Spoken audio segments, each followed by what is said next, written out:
Hello and welcome to the Golden Fanfics. I hope you enjoy today's very special fanfic, What If Deku Was Spider-Man, made by Bastion Lights. And the fanfic will be linked in the description. So leave a like, subscribe and comment for another part. Now let's get into the fanfic. The amazing Deku. Hello there. You're probably wondering who I am. Well, my story's not for the faint of heart, if I can say. My name is Izuku Midoriya, and I live in a society where 80% of humanity have abilities called quirks. Since everyone has the potential to be dangerous, a law was passed in Japan and some other parts of the world where you are forbidden from using your quirk in public. Criminals who obsessively use their quirks to commit crimes are called villains, and to combat them, the government sanctioned a profession where people are allowed to use their quirks to save others and enforce the law. These people are heroes. But you probably already knew that and want to know about me. That's a harder and longer explanation because I was part of the 20% who was an average human being, aka quirkless. No one could believe I had a chance to be a hero. Not even him. It's not wrong to dream, Midoriya, but you need to be realistic. You should not be a hero without power. Those words remained in my heart for the longest. Ever since I was a child, I've always loved heroes. I wanted to be one and save others, just like him, the greatest, strongest, coolest hero in the world, All Might. I met him in September of my last year of middle school. On my way back home after getting yelled at by Kakin, I walked down an alleyway to avoid him. That's when I ran into him, a villain made of sludge. He tried to take over my body to hide from his pursuer, and I was helpless trying to stop him. That's when he stepped in, All Might. He saved me, thanked me for my bravery, and even signed my book. But I had to tell him about me, so I grabbed him as he fled and landed on top of a building with him. There we spoke, I told him about myself, and I saw his secret. He then told me those words, the words that would stain my confidence black. I never saw him since, and I never was happy again. If there was any good from that, the punches stopped hurting and I stopped caring. I couldn't even move on, and school started to get meaningless. But that's when the most amazing thing happened to me. It was the school trip to AstroCorp during the final month of the year at Eldera Middle School. "Alright, everyone, pair up," speaks my teacher as he stands in front of the multi-million-dollar company. I say dollar because this is the Japanese base. Back to the pairing, everyone quickly moves to pick their partner. And since a classmate is sick today, I'm the odd one out. Again. I hear a sigh coming from the teacher. "Well, just try not to touch anything dangerous, Midoriya. I know you won't get in trouble." Well, at least I can be depressed by myself. After that, we enter AstroCorp. Inside are so many exhibits we get a grand look at. A woman with 3 horns in her black curled hair leads them through the exhibits, the first one being a medicinal facility. What's this? AstroCorp has a range of focuses, one of them being of a pharmaceutical variety. The CEO is pretty persistent in being the best in everything, she tells us. I get the feeling she seems annoyed with whoever it is, but it could just be my opinion. What is my attention is the variety they have, one of which is creating medicine from animal cells. Dr. Kuroda Cage seems invested in telling us this, considering he's a lizard man who can probably already regenerate. Next up on the list are inventions created by interns at AstroCorp. The third exhibit turns out to be a bit odd. The lady brings us to glass cases with spiders inside. Here we have something we've designed in our specialist department. Over 5 years we've bred and genetically altered the DNA of these spiders, giving life to a new species. We hope to have them protect crops from other livestock. How exactly are they genetically altered? This is from one of my classmates, Hitomi. We combined the DNA of multiple spiders into several Parasitoda to Pitariarum and had them breed. They're still failures because the children don't last as long as regular spiders. These 13 are the only ones left. There's 12. Huh. Kakin is right, there are only 12 spiders left. Considering they're in separate cases each, this seems strange. I guess one of your little fuckers is MIA. Can't be. It's probably blending in with the environment. She checks inside that sole case, ignoring the other spiders minding their own business in their glasses. Looking at them, many of them are all the same color, black, brown, and that one green spider who is the odd man out. The rest of the exhibit was fairly boring in comparison, and we return home without trouble. By tomorrow we'll go back to class and have to write down what we learned in a 5-paragraph essay. I guess the spider exhibit was the most compelling to me. Maybe I can wait, is something crawling on my arm? I look down and spot a bright green and blue spider resting on my uniform sleeve. It looks like one of those spiders from that genetically enhanced spider exhibit. I reach for it and allow the red-eyed arachnid to crawl onto my hand. From what I saw, the spiders are generally docile and cute. Plus, according to the internet, they aren't venomous. I'll just hand it over tomorrow. Ah. It bites me. That little 8-legged thing just sunk its fangs into my arm vein. Why? I whip my arm, throwing it off. It hurts. I've been bitten by insects before and it never hurt that much. It feels like a dog or something bigger dug its teeth into me. I don't feel so good. It's getting hard to see now, and I think my palms are sweaty. Oh no, I'm going over. My consciousness is going. The next morning. Ugh. That was a horrible night. As I pick myself up and check myself, I wonder what exactly happened to me. Let's see, I had the tour at Astrocorp. After that, I came home, told mom about it, and then now I remember a spider hitchhiking on my backpack home and I got bit by it. I look down at my hand and see no spider bite. Nothing that proves I was assaulted by that arachnid. Thinking about it, I don't see it anywhere. I guess it's gone. Well, there's nothing I can do now. I had better, huh? My shirt seems a little tighter. I take off my shirt and for some reason, I'm surprisingly buff. I look as if I have been training for years. Okay, when and how? I've worked out before trying to get ready for the entrance exam, but I never got such immediate results. And now for some other reason, I look like an Olympic-level athlete if they still had them. I have biceps, triceps, six-pack abs, and the whole works. The alarm clock I have goes off. I'll just smack the off button. I do, and I just broke it. I just smacked it and the whole thing breaks apart. How strong am I? Izuku, time for breakfast. Oh okay mom. I shout back before running out the door. Unfortunately, when I opened it, I end up breaking the door down. Maybe I should slow down and control myself. For a similar reason, I'm gliding across the carpet at an amazing speed too. What the hell happened to me? I come to the kitchen room table where breakfast is ready. Grilled fish, white rice, natto even though I hate it, pickled cabbage which is good when she does it, and a fried egg. I guess fruit is tomorrow, she likes fruit breakfasts. Anyway, while eating I notice something else different. I seem to be faster too, and I'm able to keep up with my new movement speed. By the time I finished, she is still with a bowl of rice. I guess she was just staring at me. I wonder what else has changed. I'll be heading to school now. I head back upstairs and gather my clothes for school. It's a little tight, but luckily I got a size larger so I can move with effort. On my way to school, it turns out my running speed is even more amazing. Even in these school shoes, I can run as fast as the bus I'm racing for. I won't need to take the bus, I can run to Eldera, and that's what I did. I'm on time before the gate closes, and I'm not even tired.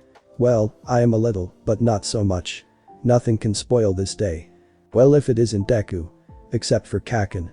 This guy coming towards me dressed in the same uniform as myself is my childhood friend turned bully who bothers me all the time.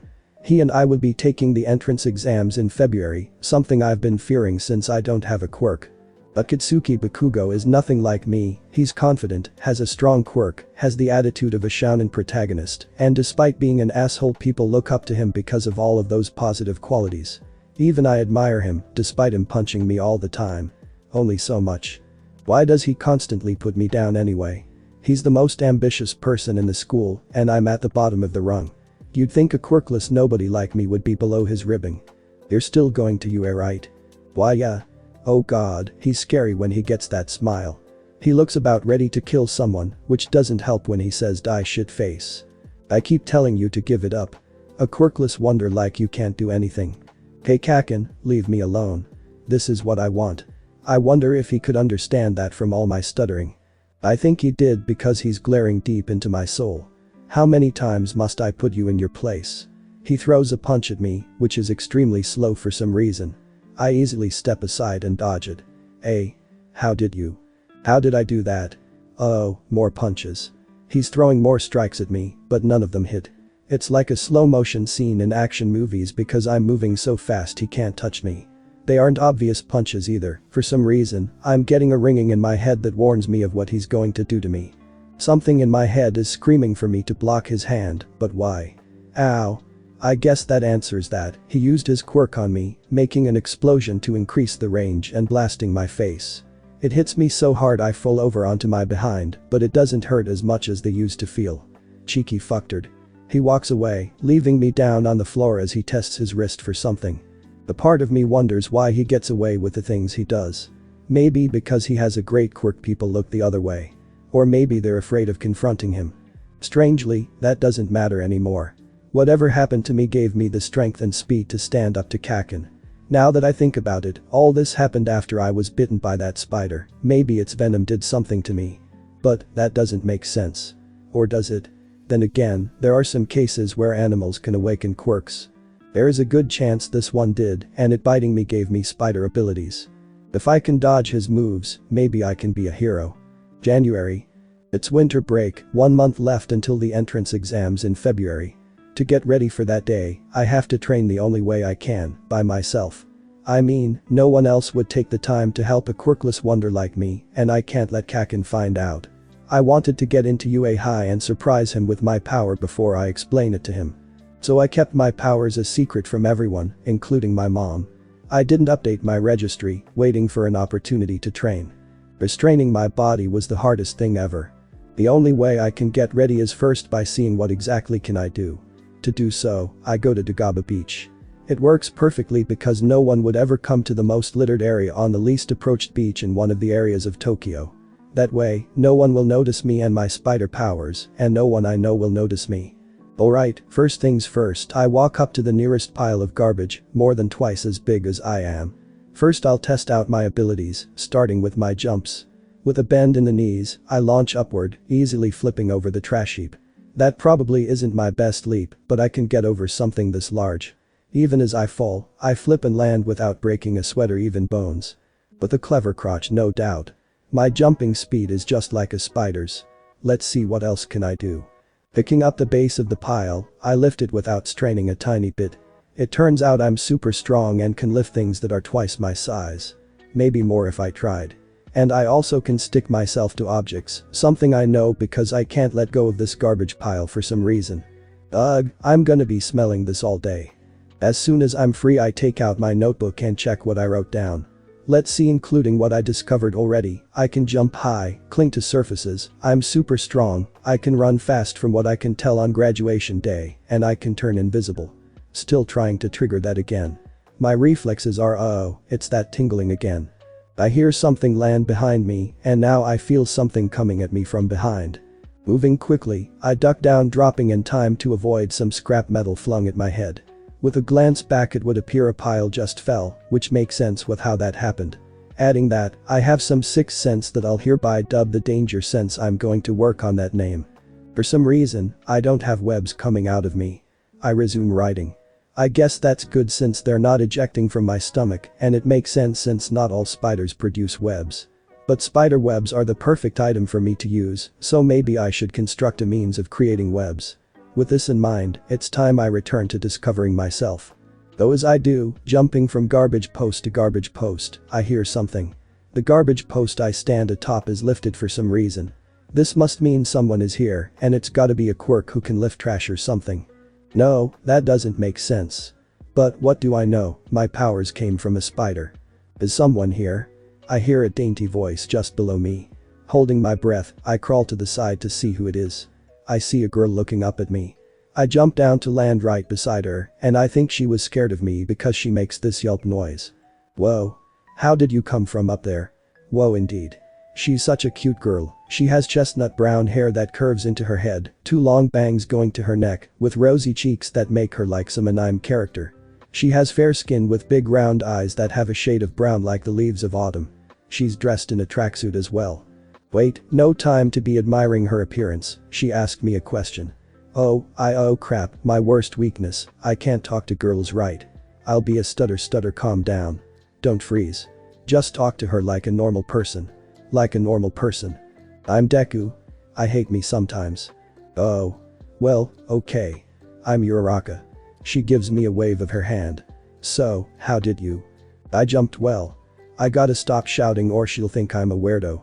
I'll just think of her as an adult, let's see if it worked. I'm very good at the landing and other stuff. Uraraka pats her hands together. Then, are you going to the entrance exams at UA? Yes. I better get back home though. Mom's waiting. Ah man, I told her about mom, how lame can I be? Okay. Bye Deku. I look back at her and see her waving politely. She's so nice. Hopefully, next time I can muster more than 2 words to her. Once I make it home I enter to find mom on the couch watching a television special. It looks to be about All Might, which is exciting actually. Mom, I'm back. Welcome back, Izuku, she says as I join her on the couch. Wanna watch? The program just started. Making a comfortable seat next to her, I get a good look at the screen. As I thought, it's All Might talking to the public. Well, my power is pretty dangerous, it takes restraint and control to reduce collateral damage to its minimum. He smiles at the camera as if looking directly at me. For some reason, I can't help but frown. When you can do the things I do, to not for the sake of others feels like a waste. That is why I became a hero, to use my power for others. To be responsible for my power the only way I could. The All Might I met in person is so much different than the one on television. What he says is undoubtedly true, but the delivery hurts more when he's skinny. So, you're saying the strong are responsible for the protection of the weak? No. That sounds like a backtrack. My power exists to protect those who can't. That is the resolution I set out to uphold as the symbol of peace. They're impressed, and so am I, because they're all clapping for his rousing speech. And that quirk is a secret. He then flees, and all the cameras just go searching for him. I guess he's done with appearances for the day, though it's not like he would tell anyone his quirk. You missed a bit of stuff earlier. Where were you? I hear wind entering her nose, she must have caught the scent of something. And why do you stink? I turn to face her this time, and she's covering her nose edging back away from me. Considering I've been around trash the whole day that makes sense. That must be why no one goes to Dagaba Beach anymore. For your rocket to be there must mean she wants to get some training too. Before I can continue on my own I'm going to work on something to give me webs. But I don't know how to well, I can worry about that another time. For now, I'll go shower. Please do. I get up to freshen up for the night. Tomorrow I'll return to the beach, hopefully she'll be there. End of January. There are a few days left until I take the entrance exams. 12. In that time I've compiled notes on what my powers are and how they work. With wall crawling, my danger sense, and camouflage, I have super strength, speed, agility, endurance, stamina, and reflexes. Just from my test run, I feel like a real hero. But still no webs. I guess it'd be weird if I was producing webbing from my body, but I need to use webs if I'm to take full advantage of my spider persona. That's why I'm here this afternoon, inside a library looking through books about spiders. Maybe I should have done this sooner. It's somehow more knowledgeable reading information out of books than just looking off of websites. Also, I want to check out a chemistry book that just came in. After scanning through countless words there's this interesting thought about an ogre-faced spider. Maybe after testing this formula's strength, I can try that out. Time to check out these oops. There's this girl I bumped into, and just as I do I manage to catch her before she falls. Her fireworks of books land in my moving hands, making a tower similar to what she had. Are you okay? The girl looks up at me, and wow. I don't know what's up with that spider, but this is the second beautiful girl I've met. She has black hair wrapped up in a spiky ponytail, these nice black eyes, a white blouse, and black pants from that expensive brand. She's also taller than me by at least 8 centimeters. I'm still short.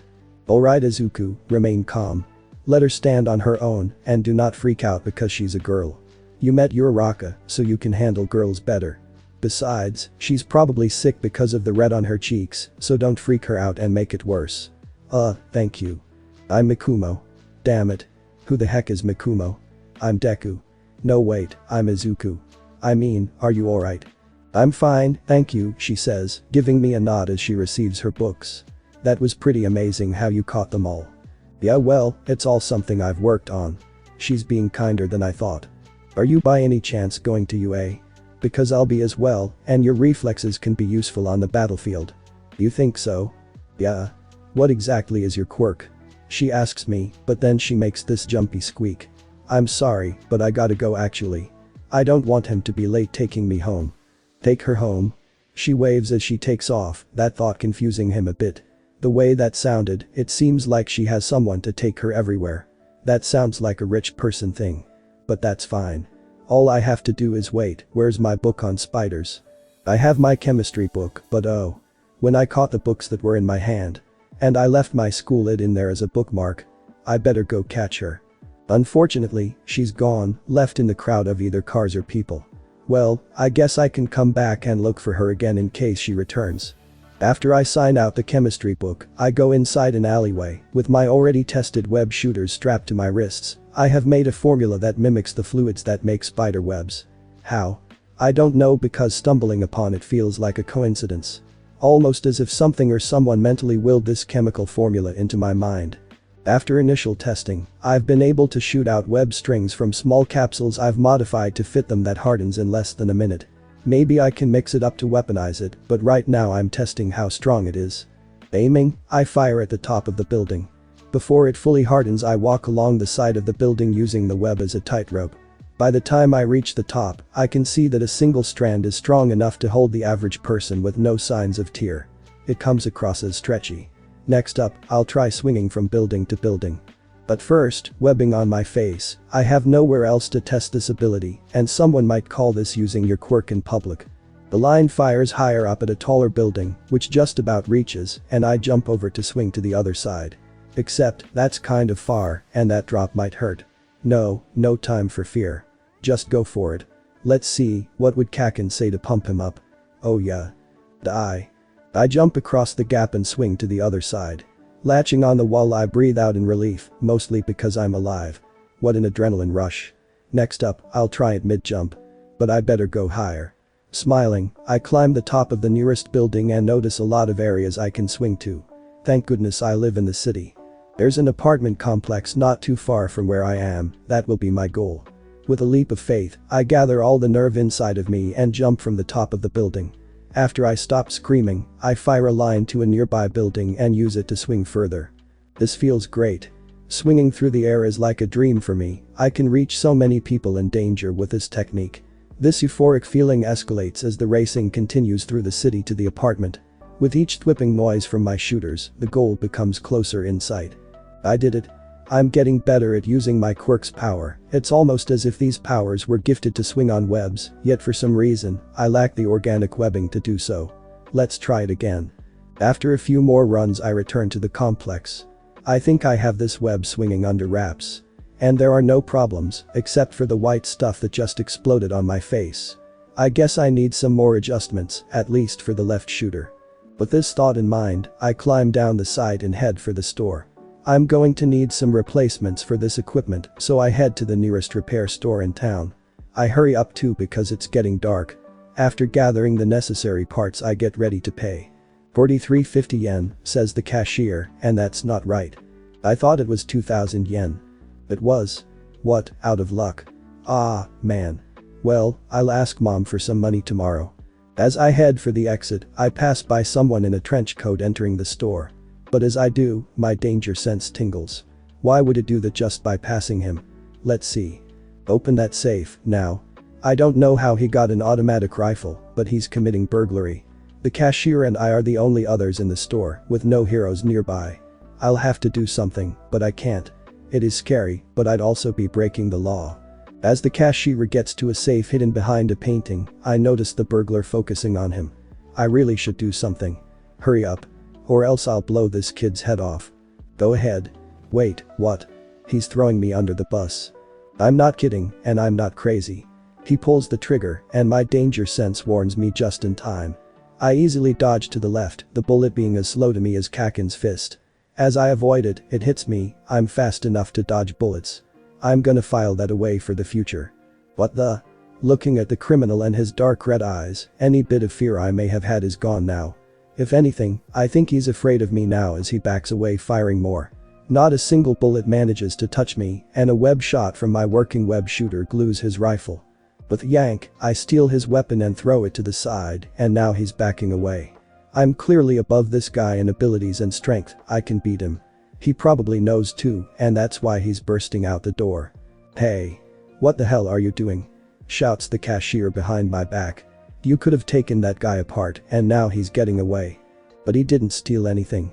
Yeah, but someone's gotta pay for my shop. My hero insurance ain't gonna cover this. Is that all he cares about? Money? Besides, I'm not a hero. I can't break the law and go after him in pursuit. That's not responsible. He sighs. Stupid kid. Leave already. He says, waving me off. I guess I can understand why he's mad, but I can't just do what I feel like. I'm sure this is what everyone who has a quirk feels like, right?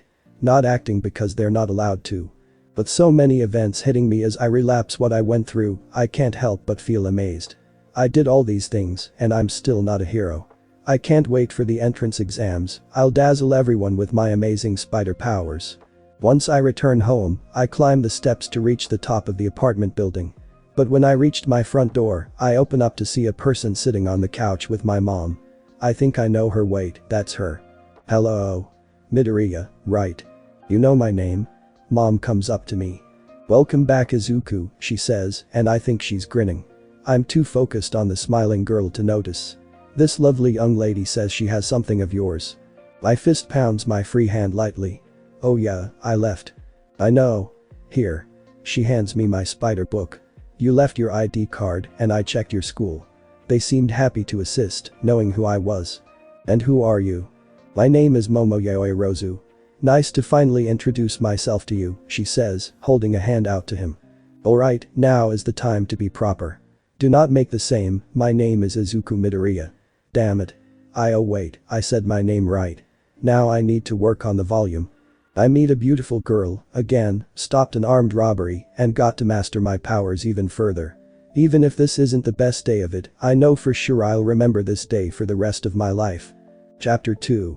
At 7 am in the streets of Musatafu, Japan. The rising dawn of this April day gives the morning a magnificent orange sheet of gleam, keeping the concrete jungle out of the blue darkness. Here, the average man and woman flock to the streets going to work, delivering newspapers, they still do that, and getting ready to move for school. Among these workers, a crime is in progress. Come on, let's go. Two criminals wielding guns take off with a bag of yen, exiting a convenience store. A shadow passes overhead as they head for their van.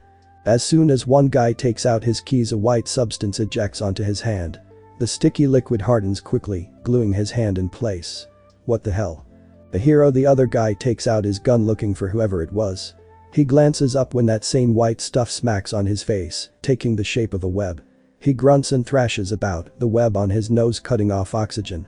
Of course this happens on my way to class. A figure jumps up on top of their van. The thug turns around as his head is held in place and rips off the webbing attached to his face. Once done, he then punches him hard in the face, a clean shot. The man turns a bit before falling over, landing face forward into the ground as the figure says, "Ooh, I hope that didn't break bones." The new guy jumps up quickly, effectively dodging fire sent his way. He takes a look over and stares at the person responsible, spotting the criminal who has flames extorting from his breath. His eyes linger on that more through his bright blue goggles. "I'm gonna fry you, bug boy." He exhausts more flames at him, the mystery man jumping away avoiding his attack. That same web substance shoots out onto the van behind the flame breath, and with a pull of his wrists, he shoots forward, kneeing him into the van. Saliva stains his green costume. It's not that hard to tell I'm a spider. The man looks down at the people he's beaten up. He shoots more of the web fluid from his wrists, tying them together in a wrap. With his job done, he returns the bag of cash to the convenience store, giving one a single glance inside to count the money. After he hands it over, he takes off into the daylight, jumping high enough to reach the top of street lights. He fires web fluid to stick to walls and swing through the air with the greatest of ease. As he continues, a more solid visual of the spider male is shown. He is 5'6" feet tall, dressed in a homemade superhero costume. He wears an emerald-colored sweatshirt under a matching hoodie that has a blue innard reversed in the hoodie. He has a green face mask that covers all but his eyes, which are covered by blue goggles. He also has expandable tights of the same green shade as his hoodie with black shoes that have no support. He wears gloves also green that prevents him from leaving fingerprints. His swinging goes on until reaching a certain school, Jyaku High. Landing on the side of the building, he climbs along the side until he makes it to the roof. With a quick look around, he removes his costume to dress in a high school uniform, revealing his face finally. He is a plain-looking yet adorable teenager with freckles. He has deep emerald eyes and black curly hair with olive highlights. The teenager keeps quiet as he enters from the top floor, making his way down. He removes tiny gauntlets attached to his wrists and stuffs them in his bag in a special compartment. Once he reaches class, everyone looks at him. "Uh-oh. Am I? You're late again," speaks the teacher as he writes his name down. "Take a seat, Midoriya." His classmates laugh as he heads to his assigned seat.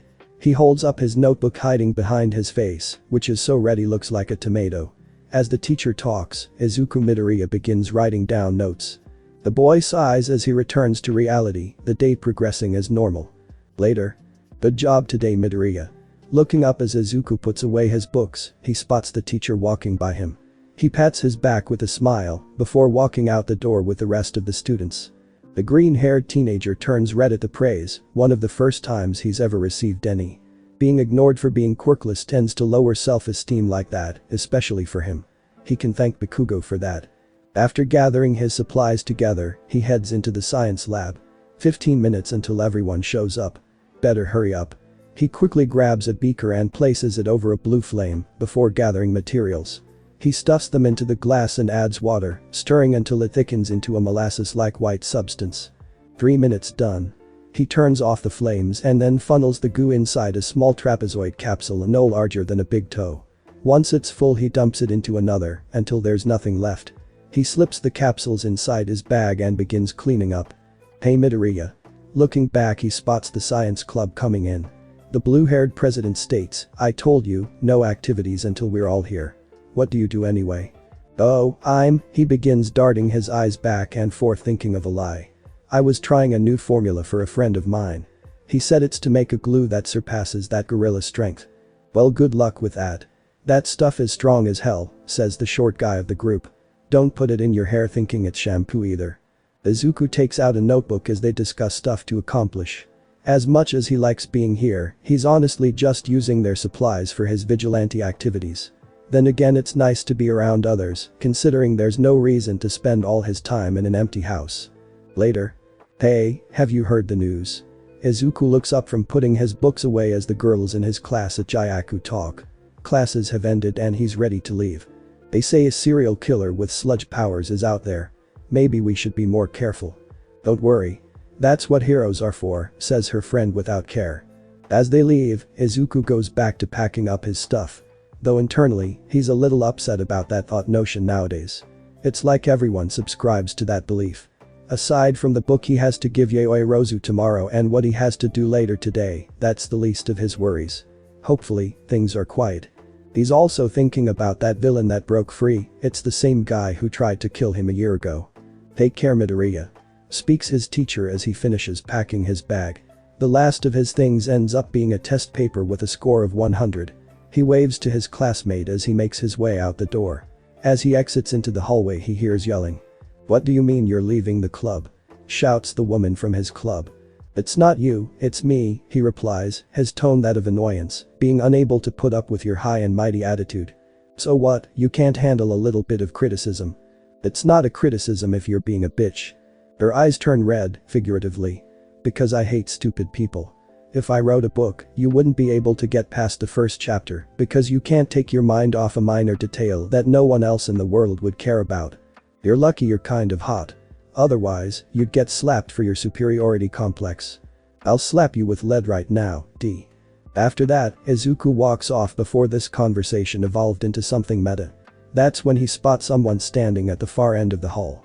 He groans, recognizing him as one of his childhood bullies, the only one of whom does not go to a different school. "Having a good day, Deku?" asks the big guy, his tone none too pleasant. "Things must be going swimmingly for a loser like yourself." "Eigen." Izuku looks up to him. "I'm surprised you're still here. I couldn't get into UA. Where else was I supposed to go?" he shouts in a rage. "Even though I got good points, they still kicked me out. Said I had negative points. Bakugo shouldn't have gotten in either. Haken is nothing like you." Izuku walks past him. "I'm going now. Get back here." He reaches out for Izuku, who slips under his grasp easily. He then continues out the school doors, never looking back. "I'll get you tomorrow, you useless nerd." Free, he makes a deep sigh as he leaves the school. "Guess I have to deal with him later." With the cool spring breeze blowing by his face, he pulls out his phone, checking the time before walking forward with a posture of wonder. As the boy walks, he thinks back to that event, remembering why he did it. Being Spider-Man, he can easily throw that guy into a wall. Since he's hiding his identity, he can't A. And B, he will only be called the bad guy if it isn't self-defense. Reaching the district nearest the school, Izuku sees several of his classmates enjoying their day without a care. Not many he can pull a name from memory for, but it's good he remains anonymous. He passes by an ice candy cart selling ice cream. Come one, come all. Get your ice cream today. The spring's only gonna get hotter. The aged white-haired vendor waves to him. You there. You look like you're a hot-blooded youth. Cool down with my specialty, the ice kebab. The what? It's 5 rolls of ice cream, each with a different flavor, stuck together in a toothpick. He pulls out an ice product wrapped in blue. This one has great flavors.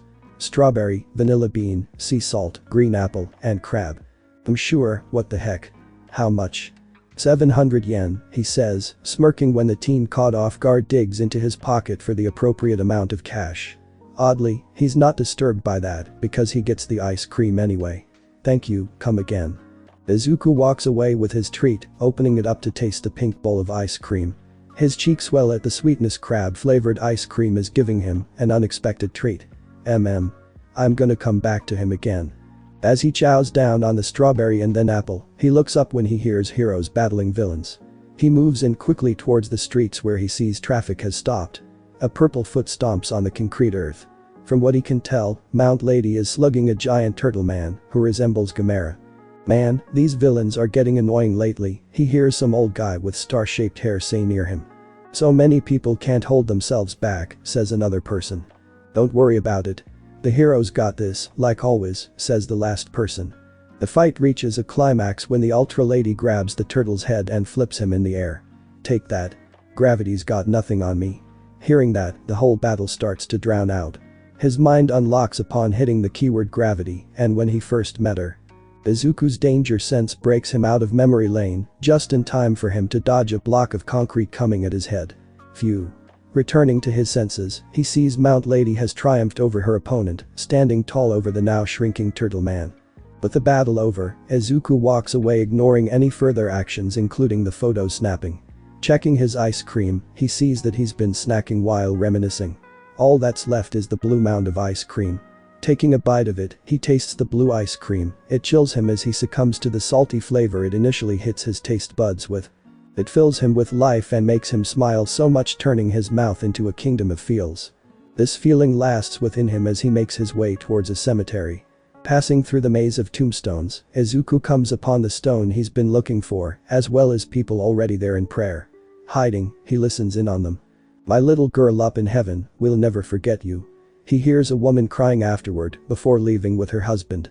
Once they're gone, he goes over to the tombstone and places a hyacinth by the stone. He then places his hands together praying. I'm so sorry, a flood drowns out from his eyes. You shouldn't have died from what happened. If only I had stopped him. After a bit, he comes up and prepares to leave. As he does, the name on the tomb becomes more visible, reading, Achaku Uraraka. With those words in mind, he heads for home. Since he left his suit in his backpack, he can't web swing home, lest someone sees him and puts 2 and 2 together. Knowing this, he foots it the entire way, going faster than he ever needed, knowing no one will stop him in time. Once he stops brushing by people and reaches the apartment complex he lives in, he receives a text message from someone labeled Yayoi Rozu. He smiles reading it, which says in proper Japanese, had a great day at U8 today. Became the president of my classroom. I wish you were here. I wish I was there too sometimes. He types this down as he speaks it out. I'll see you tomorrow. She texts back, okay. Talk to you later. Once he's done, he enters in removing his shoes. He doesn't see his mother's pair, coming to an obvious conclusion about her before locking up behind him and going straight to his room. Without further padding, he lays on his bedspread of all might before turning on his television monitor. This shows a news report about a villain made of sludge having stolen from a mini-mart. Mom, please make it back safe, he says to himself as he continues to watch the report. While watching, he digs into his bag and removes the small gauntlets he stowed away before, taking out a screwdriver as well. He goes to work unscrewing it, seeing the remains of the dissolved web fluid inside of it. Even though the formula dissolves an hour after usage, using too much can clog without regular cleaning. Once he's done, he begins adjusting it before strapping the device around his left wrist and firing a spiderweb at the ceiling. Better. Chapter 3. Flashback. It's such a beautiful day outside, and a great reason for me to think that I'm getting better at my powers. I'm about to meet up with Uraraka at the beach, and I can prove All Might and Bakugo that I can be a hero in 4 days. As soon as I get to the beach, the girl stands there as if waiting for me. The two of us have been coming back here for obvious reasons on this scrapyard beach. Oh hi Deku. Yet, she still calls me Deku because of that one mistake. When I explained to her what it meant, she gave her understanding. And I like how she uses it in a never give up kind of way. That's how we became friends. Hey Uraraka. She's still wearing a tracksuit, but she still looks pretty. I'd ask her out if, I wasn't me. I don't even mind when she calls me Deku since she uses a different meaning for it. Ready for another trial run? Yup, she replies happily. Get ready. She runs along with the many piles of garbage, passing her fingers by each one big enough. As soon as they start floating, I begin hopping and crawling up them. I'll worry about cleaning my clothes when I get home. Right now, it's time for training. Taking a mighty leap, I hear the shout of release, meaning she's canceling her quirk. I manage to land on the last pile just in time and flip off in front of her. Great work. That was a lot more than yesterday. I want to increase how much I can lift before she suddenly stops, grabbing her mouth. Is she alright? No, from the gross stuff that just hit the ground, she's not okay. Taking her hand and containing myself, I guide her to the port where most people go to avoid the garbage. Stepping out of the sand, we touch hard concrete and sit together on a bench. Now if I can just stop myself from doing or saying something stupid. Uraraka, are you okay? Yeah, she says, I just get nauseous whenever I exceed my weight limit. I give her a napkin to wipe her mouth. As she does, it starts to come to mind that she needs to resist the amount of weight she absorbs to make things float. Any that surpasses a certain amount makes her vomit. That means she's been feeling this and more as she's been training. She must have some amazing resolve. I want to know now. Uraraka, if you don't mind me asking, I need to say this right, why do you want to be a hero? She quickly turns to me when I ask her. I might have taken her by surprise. Does she not want to? It's okay though. I guess it'd be too much to expect her to trust me so easily. Money. Money? I want to make enough money for my parents. I want my family to have a life they deserve, where we won't have to be poor anymore. I would never have gotten that from you. She must want to follow up to that, she's looking at me so intently. Well, you seem so positive and glowing all the time. I didn't think you were so unhappy with your life. No.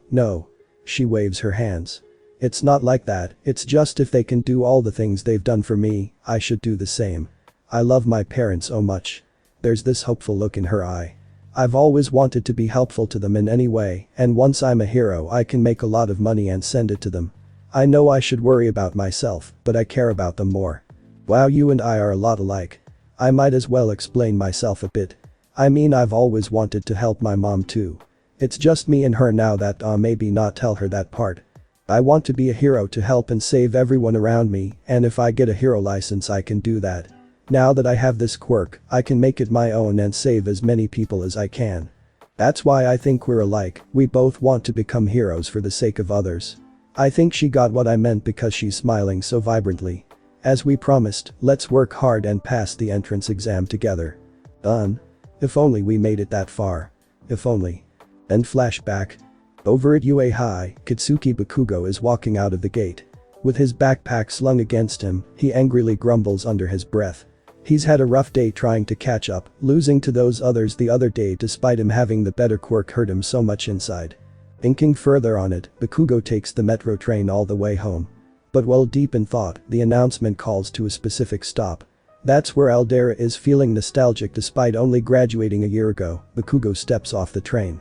He then walks off, making his way to his middle school. There, he spots a group of younger teenagers leaving talking about stuff he did, how they're going to get into UA High next year. Hearing that brings a smile to his face. I guess some people never left that dream behind. My quirk was the only decent one from this school. The ash blonde teen steps away, leaving the school behind. As he passes by an alleyway, a noise catches his attention. Human curiosity takes over as he enters, looking around for what it is.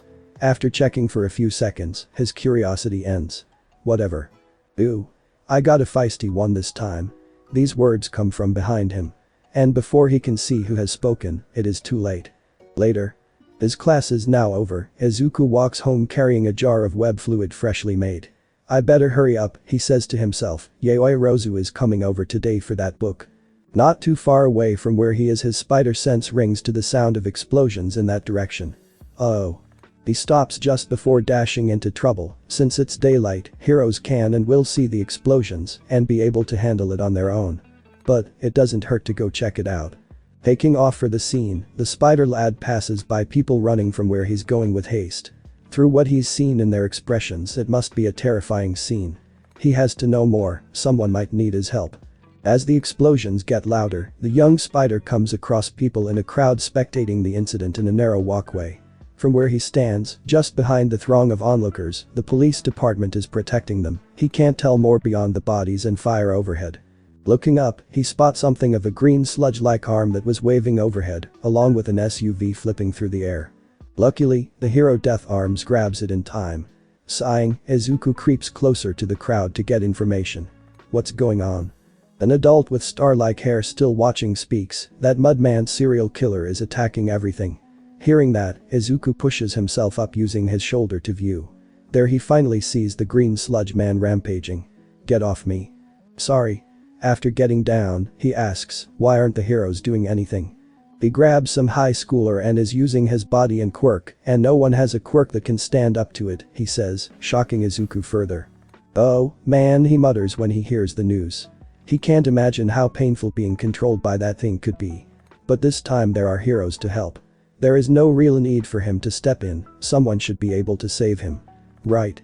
As the explosions continue to rebound and destroy the surroundings, he decides to back out of the crowd to get a better look. And what better way than from above? Taking a step away from onlooking eyes, he climbs up the side of a building before reaching the top.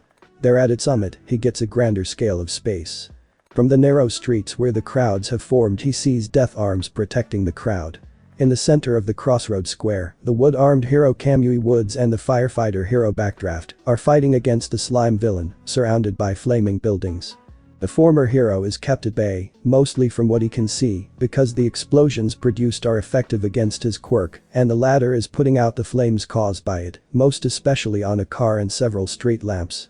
Though as he thinks about it, he recognizes that explosion aspect. Narrowing his eyes, he focuses his senses closer to see who it is, picking out the host's spiky hair and ash blonde like tomorrow's fragrance.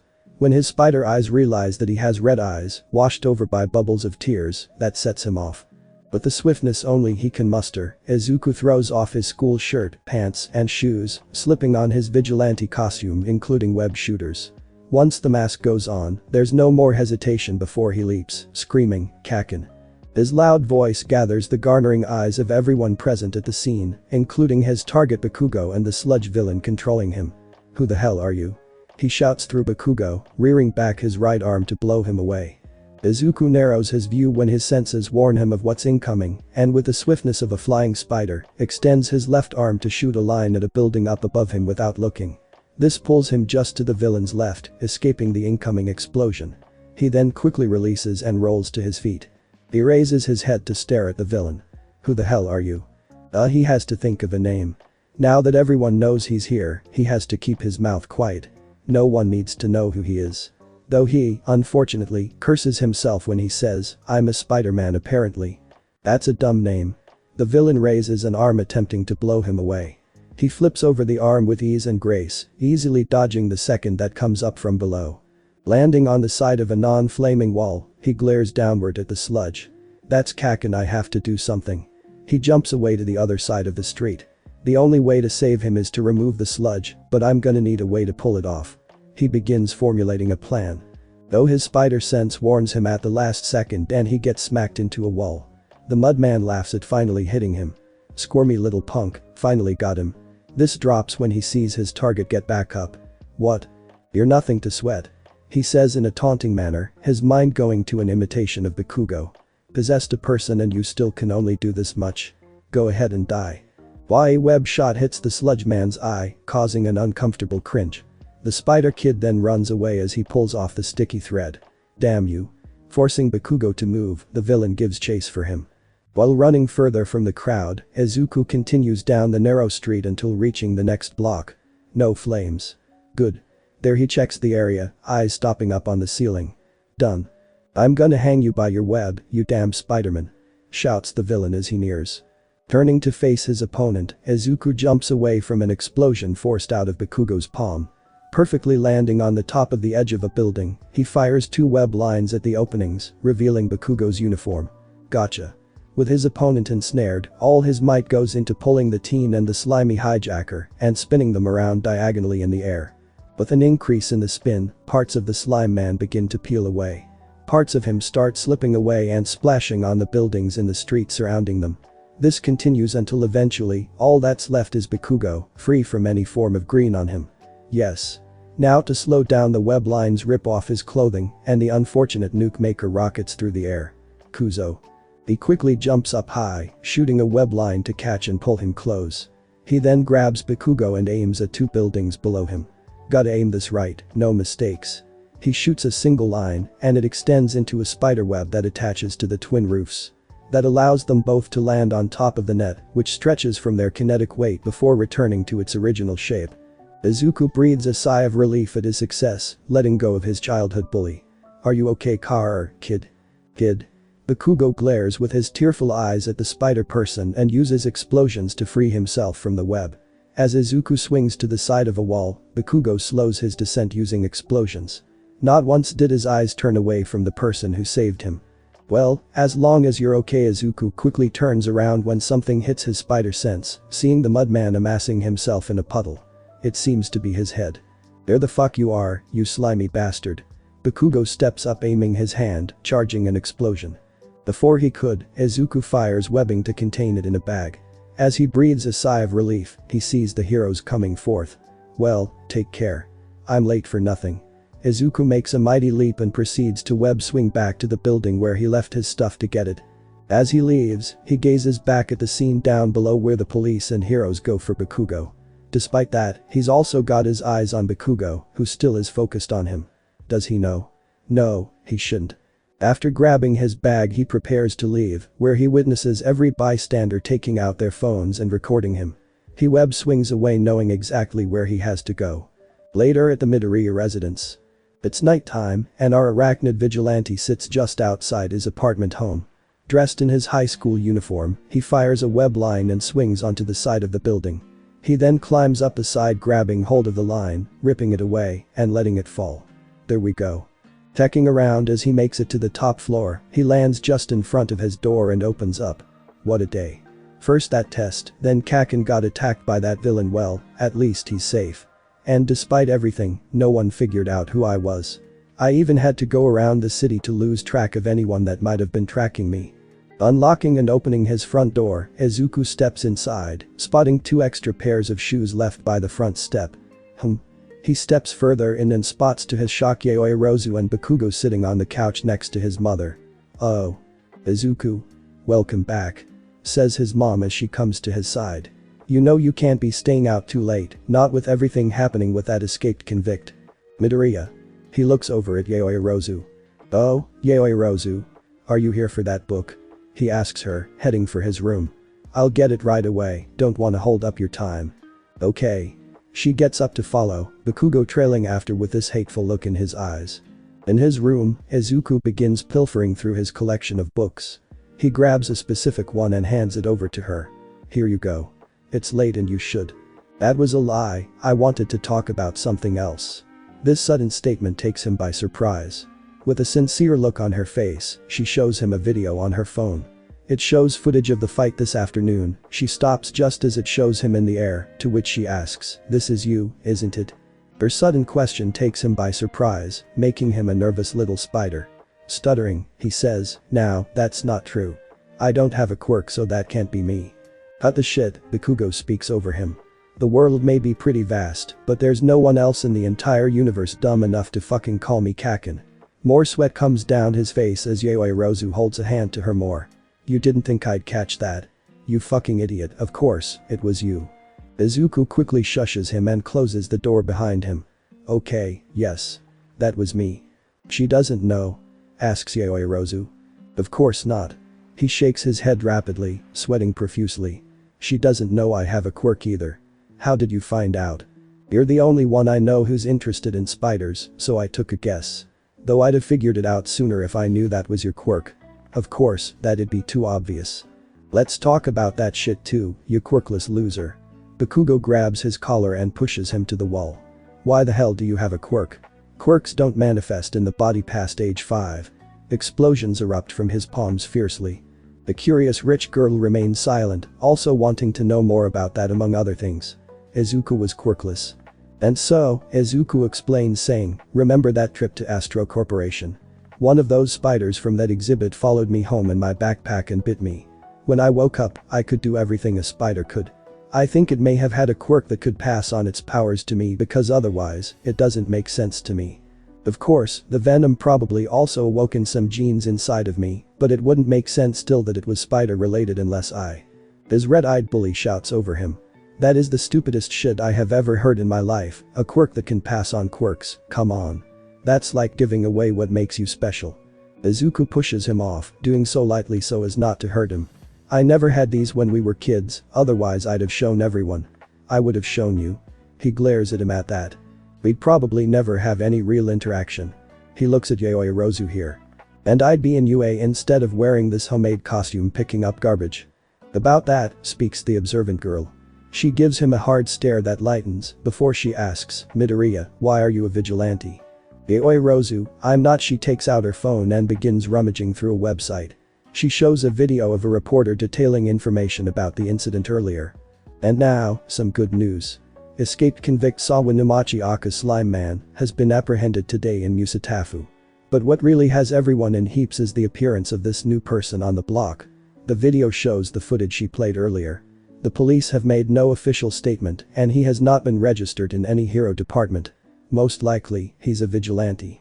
Even more, some people have claimed to have seen the webs shot out of his arms before. He may be the vigilante who has recently had a hand resolving certain incidents. To quote. She shuts off the video. I've gone through the comments and many people have written that they've seen your activities. This is not the first day you've done this. After taking in her words, he lowers his head. Despite this, not a single part of his face shows any more shame or regret. Why are you doing these things? Just leave it to the police and the heroes. There's no need for you to get involved. I can't just do nothing. Yes you can. She shouts this time, putting more emotion in her tone. You don't have the right training to be a hero, and it's worrying if you end up being arrested because you were doing the right thing. Izuku takes a seat on his bed. Yayoi Rozu, I'm sorry for breaking the law. But I don't think I'll be able to stop. If I looked the other way when I could have done something, someone might have died again. Again Yayoi Rozu takes a seat beside him. Her face gives the textbook definition of sincerity. Is this about Uraraka? Izuku gives no response, verbally or facially. So she continues. Midoriya, that wasn't your fault. Even if you're stronger than most people, that doesn't mean you have to take on so much on your own. It was my fault, he says, with great emphasis on was. There were days left until the entrance exams to UA. I entered a store to buy some tools to fix something. On my way out, I saw him go in, a Kagen Ken. He came in to rob the store and I stopped him.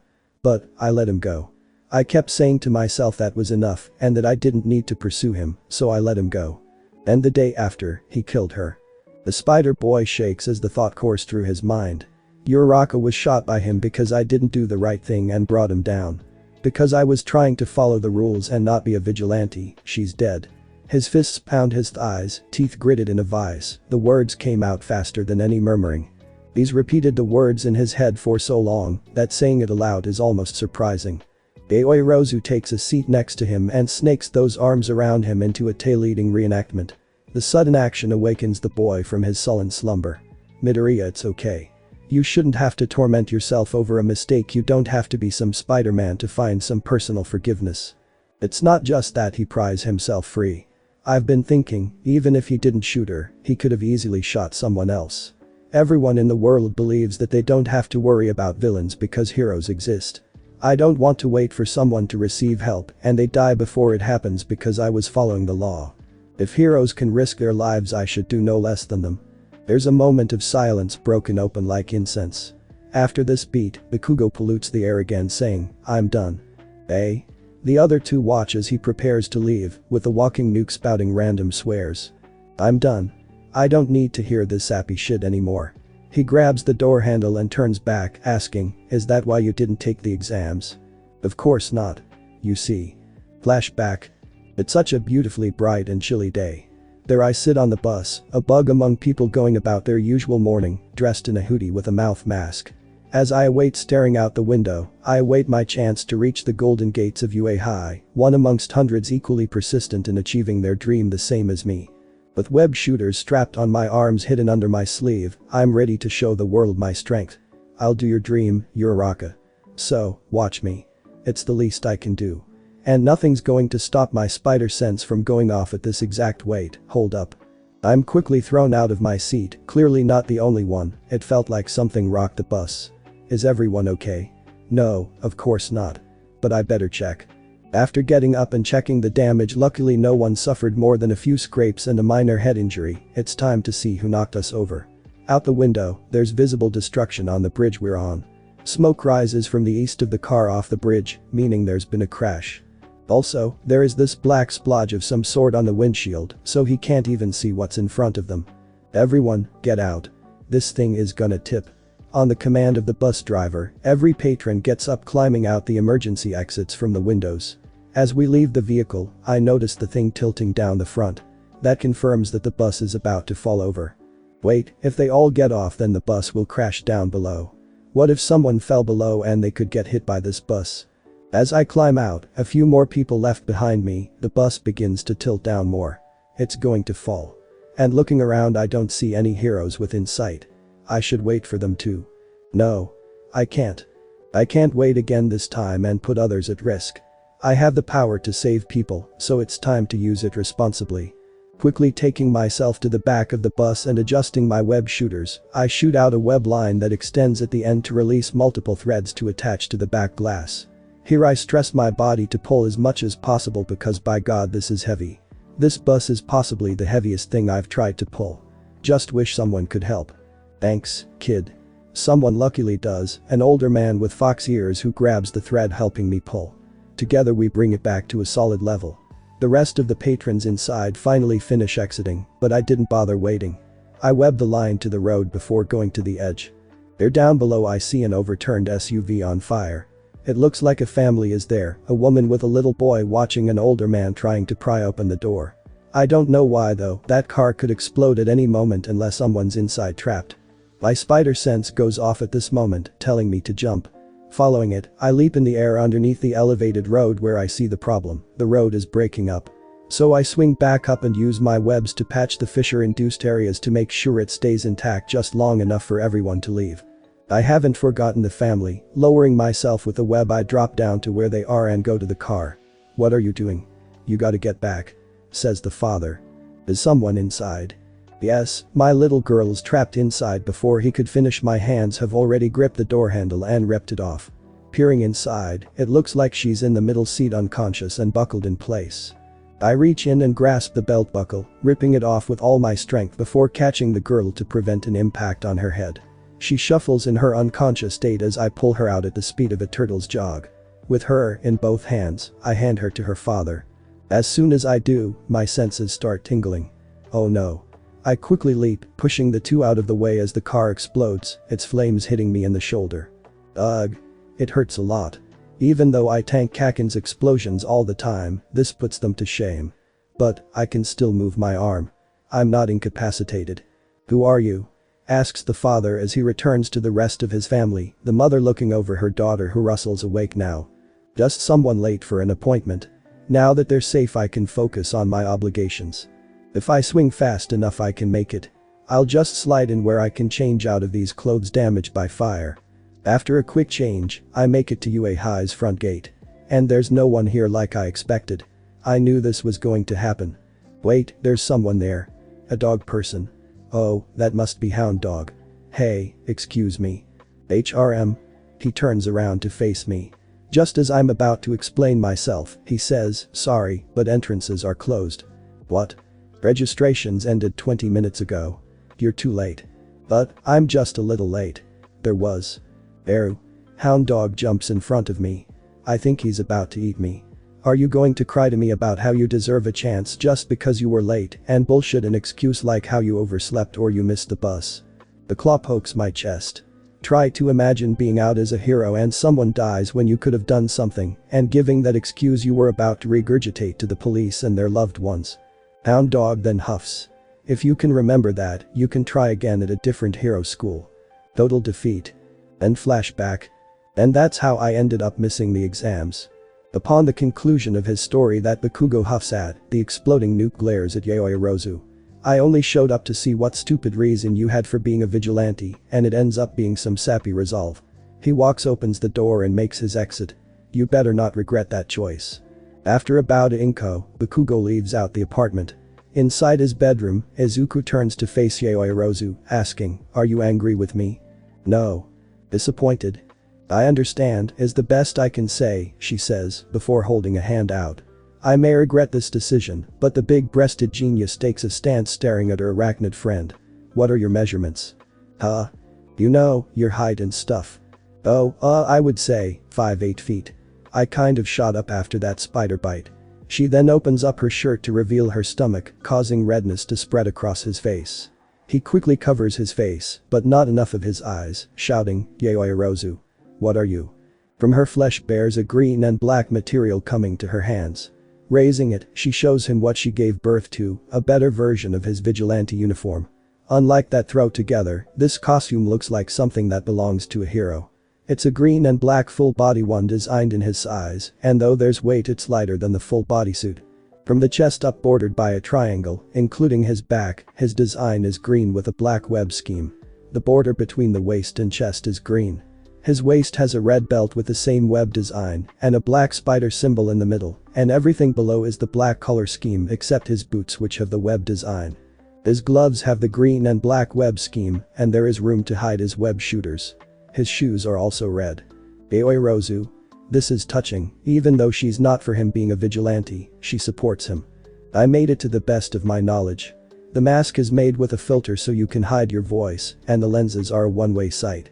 You can see through them, but no one can see your eyes. I also gave it a tear-resistant fiber, so you won't have to sew it as much. She places it in his hands. Midoriya, I probably can't force you not to keep doing this, because at least you have a reason for being a vigilante that I understand. I'll support you as much as I can, so long as you can promise me one thing. What's that? Her head leans into his face, before parting away. Please be careful. Yaoyorozu then makes her exit, while the green-haired teen places a hand on his cheek. As she leaves, he remembers something. "Oi, you forgot your book." The following day, as traffic leaves everyone to a standstill, up in the skies a warrior jets by. Dashing along the walls of the tallest building, this person reveals himself as the one and only protagonist in green. This emerald person jumps before firing webs from his wrist, smiling underneath his new mask as he nears his school. As he gets closer, he sees police cars passing by underneath. He lands just on a wall and makes a U-turn. I might as well check it out. Doesn't hurt to be sure. Without a moment to lose, he web swings across the skies. Thank goodness I left early this time. Hello there. My name is Izuku Midoriya, and I used to be quirkless.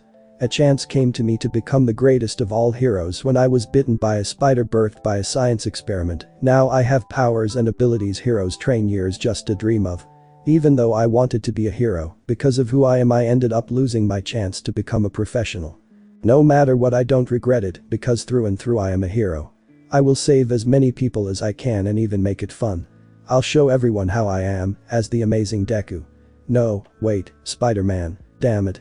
Oh, by the way, this is the story of how I became the world's greatest hero. Chapter 4. What do quirk-wielding kids do when they have time away from school? Probably stay at home and play video games, hang out with friends down at the mall, and/or go see a movie on a date. Kids do that. What does a quirk-wielding kid who can't do either of those things and wants to make his city a better place? Stop that guy. Stop people like him, a man riding a bike blurring past everyone in his way. He brushes by an old lady knocking her over, never stopping. The black and green person lands just in front of him, hanging onto a thin string from above. He waves, saying, "Hey there. Can you hold onto this for a sec?" Presenting the string in front of him, the new guy fires webbing to stick the string onto the blue of his shirt. The guy then bungees upward caught like a fly.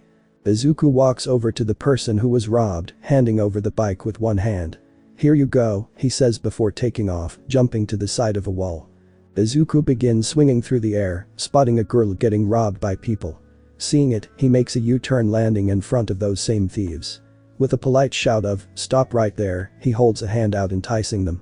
"So if you don't mind handing it over, this won't have to get painful." At lost. shouts the first guy, who takes out a bat and begins swinging.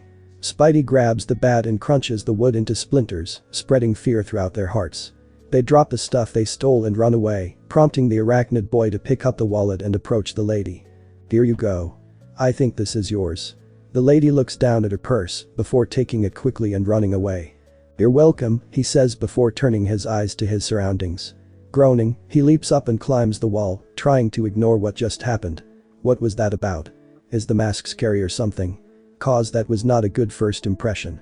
Spider-Man checks his phone after landing on the side of a building, finding someone has left a message for him. Oh. It's Yaoyorozu. Knowing she's expecting a call, he climbs higher with his free hand and mouth exposed. Yaoyorozu. Morning, Midoriya. Hopefully, this call ends soon enough so he can keep moving. Not that he hates having to talk to her, but his senses can go off at any second. Are you going to be out all day doing that? Well, I need the practice. How many times a day do you expect someone to be robbed? I don't just do that, I also give directions and look out for others, no matter how much they think I'm a threat. Oh good. You're going for this friendly neighbor thing. Well, be safe.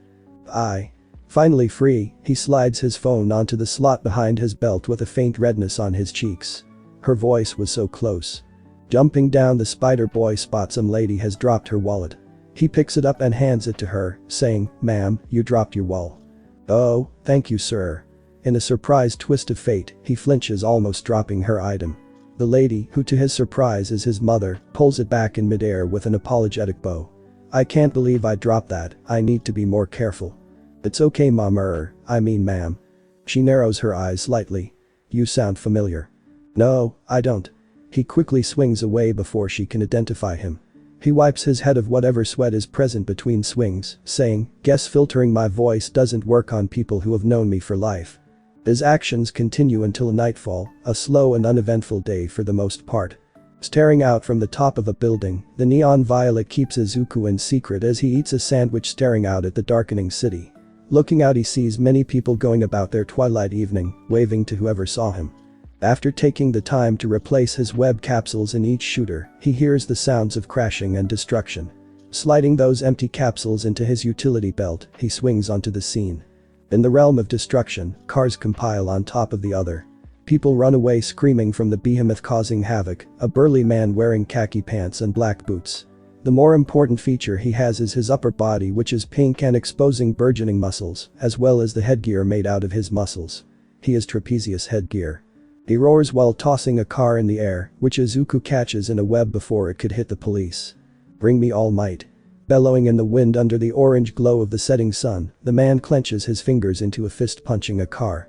The longer his hand lays on it, the more it starts to crunch, the more the people trapped inside scream for mercy. "Hey, lay off you turtle." Trapezius lifts his head when he hears that jab and gets kicked in the face by the swinging spider. Landing on top of a fire hydrant, he crouches on all fours, glaring. "That car is not your eating disorder. What are you supposed to be?" He rears his horn down and charges to impale him. Jumping, the spider boy swings to a wall as the hydrant goes flying. Water erupts into a geyser, sprinkling down on the blue hide. "If you don't want to get squashed, then get your ass lost. The only one who can defeat me is All Might." Spidey flexes his fingers, remembering the feel of his foot on his body. It's not too much for him to defeat in a one-on-one fight. Sirens nearby take him out of his musing as police cars stop to surround Trapezius and him. "All right. The boys in blue. Both of you, deactivate your quirks and stand down. You're both under arrest," speaks an officer as cops get out, aiming their pistols and shotgun. Izuku looks to them, noticing they've their weapons trained on him. "Wait, me too." He then drops his head in realization, remembering that he's a vigilante. "How stupid are you pigs?" Trapezius begins charging, and bullets quickly fire. Like raindrops on an umbrella, the bullets bounce off as he punches a car into the air and sends two officers behind it flying. The Trapezius then raises his fist and slams it into a car, busting through with ease and causing an explosion. He comes before another cop knocked over and slowly raises his foot. No.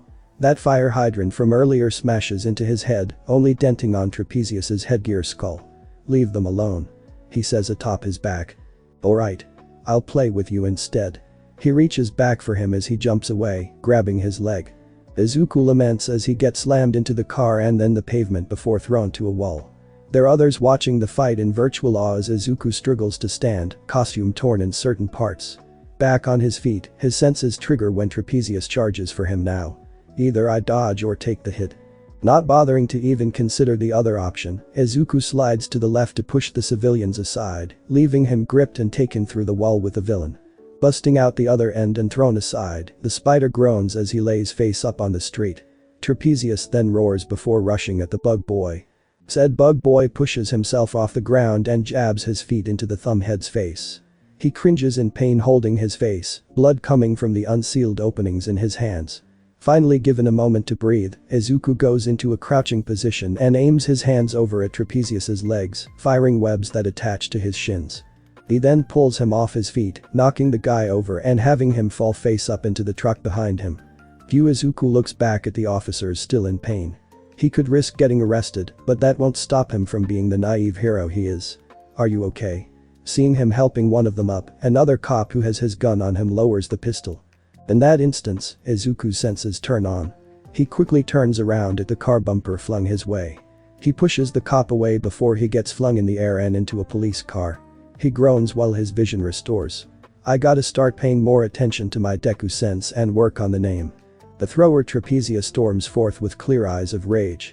You should have stayed out of this, bug. Staring at him with the flames behind him, Izuku freezes up. His body becomes total static. His mind revokes into trauma. I won't let you hurt him, Kakin. Oh, so little Deku thinks he can be a hero. Weaklings like you who can do shit should stay out of trouble. Stuck in place, ventilating heavily, Izuku lays there trapped in place. Trapezius takes off into a charge. The boy closes his eyes, awaiting his impending pain. And waiting. And waiting. When nothing came about, he opens his eyes to his vagrant awe. It must have been scary for you holding against this man. But there's no need to fear anymore. No way. It's because I am here. Shocked to the bone, the symbol of peace All Might has arrived to save the day, holding Trapezius back with a single hand. A single push sends the shirtless villain back through that hole. Now if you will do yourself a favor and surrender quietly, begins the symbol of peace as Trapezius gets back up, you won't get hurt anymore. You call that hurt? He barks, getting himself ready for a charge again. I've been waiting for you. Now it's time. Carolina smash. After these words were spoken, winds of pressure explode out of Trapezius's back. The bigger man stumbles backward with a mighty thud, who groans as he lies unconscious. Having managed to recover, Spidey gets up to see the extent of All Might's power up close. He took him down so easily, and yet he struggled and ultimately choked in the end. Amazing All Might is strong as always. That's our symbol of peace. All Might, say you're here. The crowd applauds for the strongest hero as he waves to them all. The police get back to work arresting Trapezius' headgear and dragging him away. All is well. Except for Izuku who pushes the bumper off of him with ease before standing up. A quick inhale follows a deeper exhale before Izuku leaps away and swings off.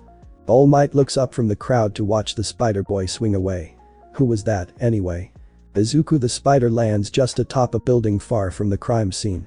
He looks back, his eyes downtrodden in disappointment in himself before turning invisible. Well camouflaged, he says, better get my backpack, before sneaking from the roof to another roof without using his webs to the location he hid his civilian clothes, hidden at the top of a water tower. Each movement through the half-lit darkness brings to mind his thoughts on what happened to him back then. Later that night. Here he lies face up in bed, eyes focused on the ceiling like a cat to a laser pointer. Holding his vigilante suit in one hand, he sighs while entering the abyss his eyes have gotten lost in. Having lost to the Trapezius, running away from All Might, so much crap has been thrown on him it's burning his eyes. Will he run into him again? Will there be tougher guys that he'll come across again? Will he have to run away from All Might again? Will he be able to make things right with Uraraka? All these questions reverberate through his mind sensed with his anxieties, and that's why he's still lying back quiet with an undead gaze. Until a knock at his door ends his melancholic malice. Izuku, dinner. With a sigh, he stuffs his suit underneath the bed and flips to his feet. There's no need to starve for failure. At the table he sits, eyes surveying the delicious bread consisting of tamagoyaki, white rice, nori, a salad, and teriyaki salmon. Taking a bite out of the fried egg, his sour scowl raises into a smile. This returns when the news comes on television, detailing the occurrence that took place in Musatafu last night. With trapezius headgear having forced police away, our symbol of peace All Might graced the scene and took out the villain without trouble. It shows recorded footage of All Might victorious. But the main thing everyone's talking about is this, Musatafu's black vigilante. The video careens back to show Spider-Man on the screen, surprising the green-haired teenager. His mother turns around to get a good look at the human arachnid, seaweed slipping just on the edge of her lips. Vigilante. I didn't think those still existed, not counting the hauler. Boo. A creepy slider who gave me directions 2 years ago. Haven't heard much of him since, she speaks, looking at her food to pick up a fried egg roll. Back before quirks had that regulation, people would use them for crimes. Then came those who would use them to stop crime, the original vigilantes. But with the regulations, they're now 100% illegal. Speaking on television is a lady with white fox ears fluffier than any rabbit atop her head and long, steel hair. Her yellow eyes with a slit iris narrow as she sits in a boardroom staring at the camera to her 1 o'clock. She looks livid. Infuriating that this new generation is so disturbed that they want to become heroes by any means necessary. Going out and Izuku quickly changes the channel to a football game. Izuku. It's kind of boring, he says to her before returning to his meal. She said the same thing yesterday and that kind of kills its impact. Of course, he'd never tell her the real reason. Not until he's confident she'll take it well. I don't know, there are heroes who can do dangerous things like that for him, she says while taking her sticks together. Izuku makes a heavy sigh glancing down at the side of the table. Izuku, in my honest opinion, I was a little alleviated. His sticks bounce on the table. When I found out you didn't make it to the exam, I was relieved. I didn't want you to be in that world. His eyes glance upon his mother with shock, unable to believe what he's hearing. She never wanted him to succeed. Being a hero is very dangerous if you hadn't noticed, even with a quirk you'd have to fight against monsters like that thumb man all the time. Shocked, Izuku asks, how long have you felt like that? The entire time? Yes, is her honest reply. Mom. He gets up and heads for his bedroom, locking the door. His back rests against the wood staring at his bed. All the food he devoured, everything he had to intake, nothing left more of a sour taste than those words. He can't even think about his fight with that trapezius anymore. His mother never believed in him. All this time she never wanted him to be a hero and just went along with it. Not even she believed I could be a hero. His eyes glance at where he hid his suit and kicks it further underneath. Hopefully, the depths of dreams can overcome the dark blue of his emotions. Though, thinking about his earlier freeze up fighting against that nameless thumbhead guy, he slowly begins to wonder if she was right. If All Might didn't show up, would I have lived through that? His thoughts go to the girl he once befriended and sighs. Maybe I can't make things right for you, Uraraka. Elsewhere in Musatafu, a police officer enters the Metropolitan Police Department. He takes a seat in a room sitting before a scrawny man with blonde hair in secret. There is a certain thickness of metaphorical intensity. So nice to have you back here, Yagi, speaks the officer, his plain face conjuring a smile. No problem, Tsukauchi, says the blonde man in response. I've been meaning to speak with you again, especially after last night's fracas.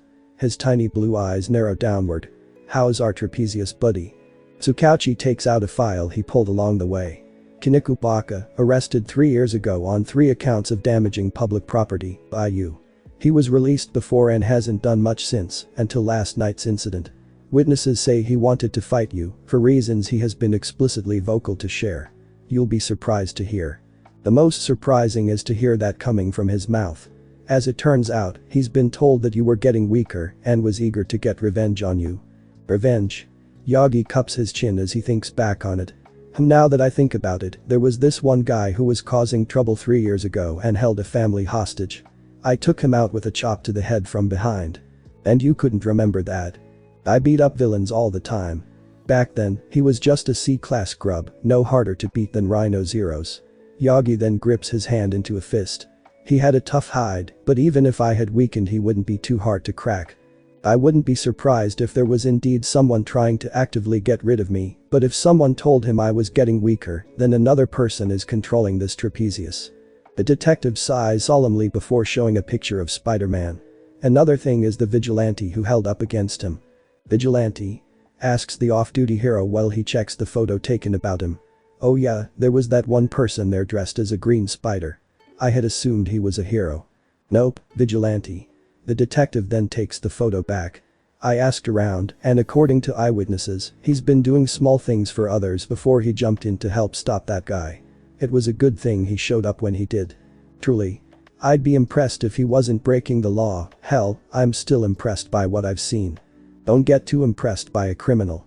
The skeletal male smiles, despite his normal friend's serious tone. Look, I'm not against people doing the right thing, but when someone breaks the law to do it, they're still wrong. We've had plenty of vigilantes who have acted behind the scenes.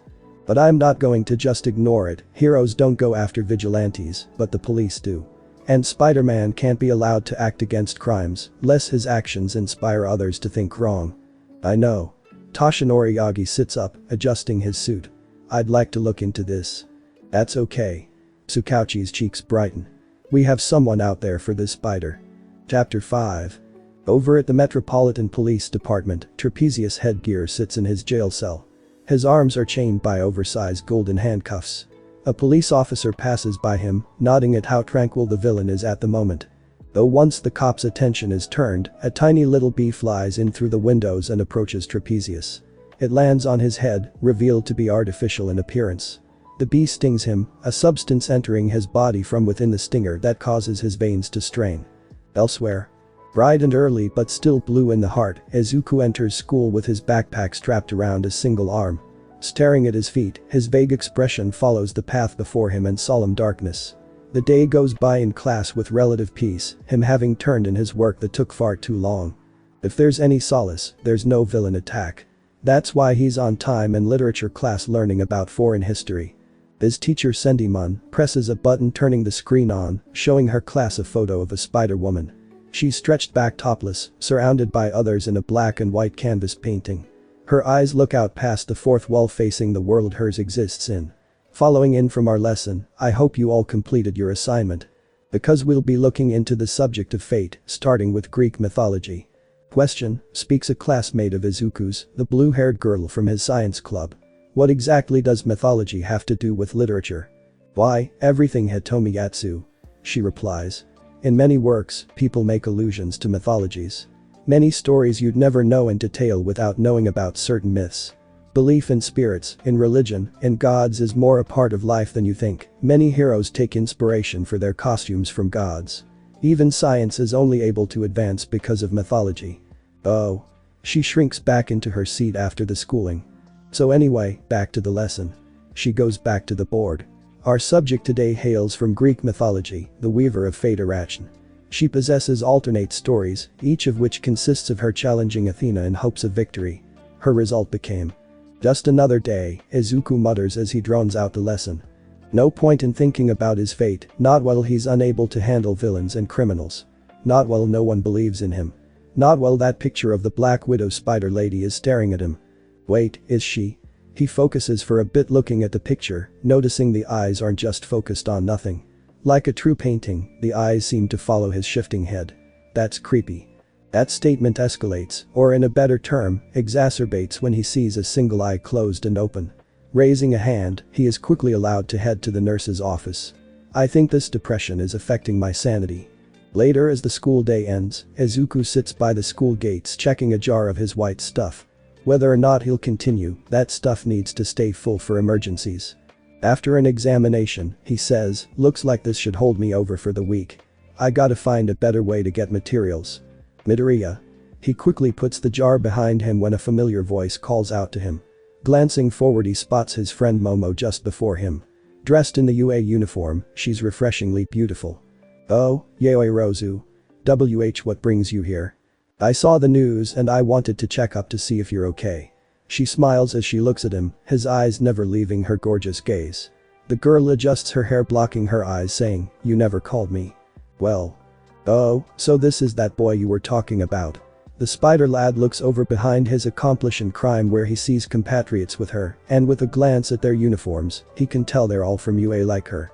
The first person he notices has Super Saiyan-esque blonde hair with a lightning bolt colored black on the side of the bang, just covering his left eye. Those same eyes are gold and black as well. The second is a shorter lady, who may be just crouching, with rather long dark seaweed green hair with the end wrapped into a bow. She has rather wide eyes that are pure black from the iris to the pupil, and a wide mouth. The third and last person is a girl, rather slender, with onyx eyes and short purple hair that contain asymmetrical bangs hanging off the sides of her head. The most notable things about her are her earlobes stretching down in the shape of earphone jacks. She's the only one wearing her vest over her uniform. The golden-eyed one looks rather dull despite his smile.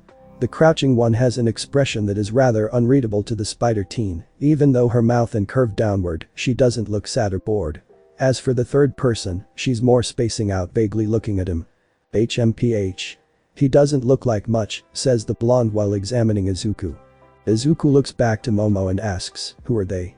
Fellow students at UA, Momo tells him, before gesturing her hands to introduce her classmates. This is Kaminari. She's Asui, and this is Jiro. Like me, they're all class 1 in the hero course. Everyone, this is Midoriya, the guy I told you all about. Asui, the girl with the long hair, comes up to Izuku closely, causing him to back away with the tomato impression returning. Did you give Yoirozu all those strategies? She asks, her voice delivering a dialect he does not yet recognize. Strategies? He turns an eye over to Momo, who pokes her fingers sheepishly. I may have told them that you gave me some ideas for improving the usage of my quirk, she confesses. Wait, you took my idea. But I figured you'd already thought of that, what with how smart you already are. Missing the redness on her cheeks, he looks back at Jiro staring at him. What's that? Asks the girl with the long earlobes shaped like phone jacks. One of her ears points to the jar behind Izuku. Oh, it's… Why does it look like semen? Kaminari asks abruptly. Of course, he and the girls get set off, Jiro glaring with reddened cheeks, Momo holding a hand to her mouth, and Izuku flailing his arms about, almost dropping his collection. He quickly retorts by saying, it's not that. Why would you even think that? It's white, it's sticky looking, and it's hidden behind your back. It's semen. And that's why you get this. One of her earphone jacks shoots up and jabs him in the side of the head, causing him to scream. Those can move. Izuku, with pen and notebook already out for some inexplicable reason, writes down notes on her ability. Apparently, he's already gotten past the assumption about his web fluid and has left it behind him to write. They move so precise and quick and can stretch. It could work well in covert operations, and with their size, they can sneak through small openings. More murmuring follows, and many people walk away from the group in response. The earphone jack girl gives him a curious look. You came to that understanding just from seeing it once. Yeah, he says, shrinking back a bit sheepish. It's a hobby of mine, writing stuff down about quirks, how to better utilize them, and how to get over them. So your book has notes on pro heroes too? Asks Asui. Pretty much. Can we see? She asks with curiosity. Hey, any chance we can do this later? Asks Kaminari while rubbing his head, still trembling from before. Ain't got much time before I gotta get back home and study. Well, I might have. Izuku looks over at Momo, who makes a stare quickly followed by a narrowing look. No, I guess I have nothing left to do. Hoping no one noticed that exchange, Izuku follows them leaving out of the building. While leaving, none of them notice the others of that school watching them make their exit. The blue-haired girl from before notices her classmate being so open and applaud of these others. Her eyes narrow with a scowl. He's pretty much ignoring us. Back with Izuku and the others, they're busy walking through the streets of Musatafu conversing about heroics. Asui and Jiro look over the notes left from years of research and excessive thinking, as visibly impressed as one would expect. The purple-haired one asks, so if I did it more like that it could work better? That's one way, yes. She looks aside with a frown as a slight redness spreads on her cheeks. Wish I had thought of that. Midoriya. Asui's sudden words grasp their attention. I preferably say what's on my mind, and here I wish to speak it if that's okay. Okay, Miss Asui. You can call me Tsayu, she says with a smile before taking a look at him directly. If you like heroes so much, why is it you're not in a hero school? Such a surprising adamant question causes the rest of the youngsters to eye the green-haired teenager, except for Momo concerning obvious reasons. Before she could make a response, Izuku tells them all blankly, proudly, and as clear as possible. I had no quirk. Their range of facial expressions reverberates throughout the collection of impressions. Confusion, awe, and pity. Clearly, that short sentence explains enough to them. The yellow-haired one says, man, that must suck being quirkless. An earphone jack raises just behind him, causing the boy to shrink away from her. I'm just saying. I mean, I didn't even know quirkless people still existed. That's a rude thing to say, Asui tells him, sticking her tongue out ready to strike him. Momo, having been left on the sidelines from the current conversation, watches with a smile at Izuku holding the conversation. He's come a long way from the stuttering mess she first met. Maybe if he can connect with more people he can put being a vigilante aside. Turning to Tsuyu, he prepares to ask a question, until flinching. Oh. Looking behind him, he searches around for something. Tear raises her head. Wait, what's that noise? Midoriya. Before he could answer Tsuyu's obvious question, he glances up when he notices smoke rising above. Izuku huffs before saying, fire, and running off in that direction.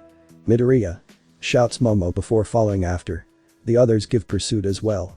The teenagers come to the next block, where a large collection of others have gathered. A 3-story apartment complex has caught on fire, the roof is taken. Whoa, the building's on fire. Shouts Kaminari looking at the pink villain. We can see that, Kaminari, says Tsuyu with a stare.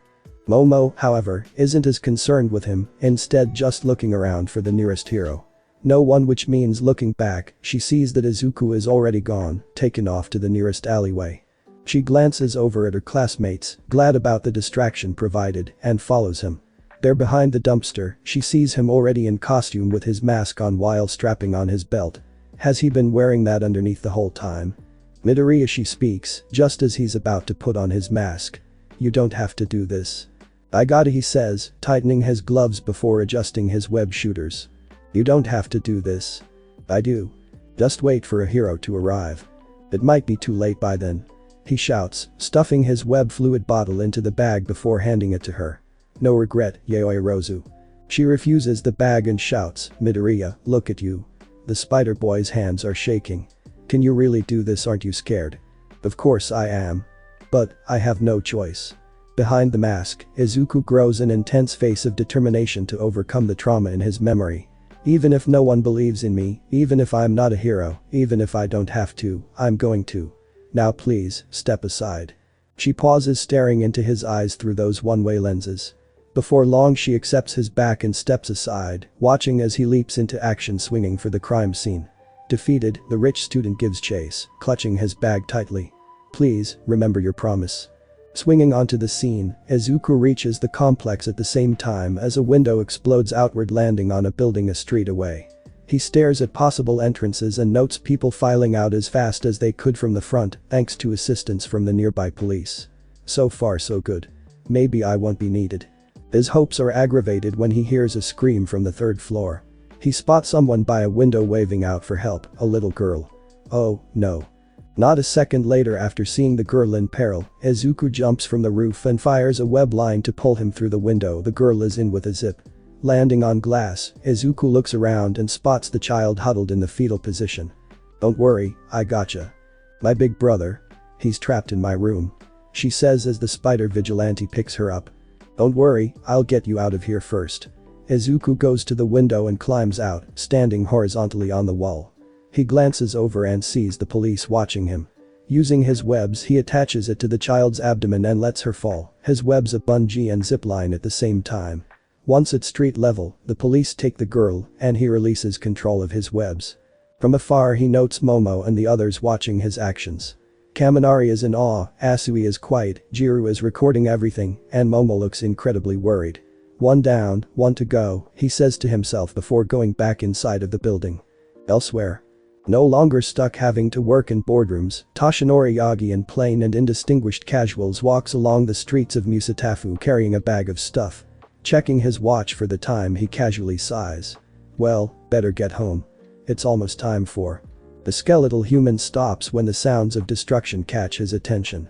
He quickly moves to the scene, catching sight of the burning building before him. Oh, no.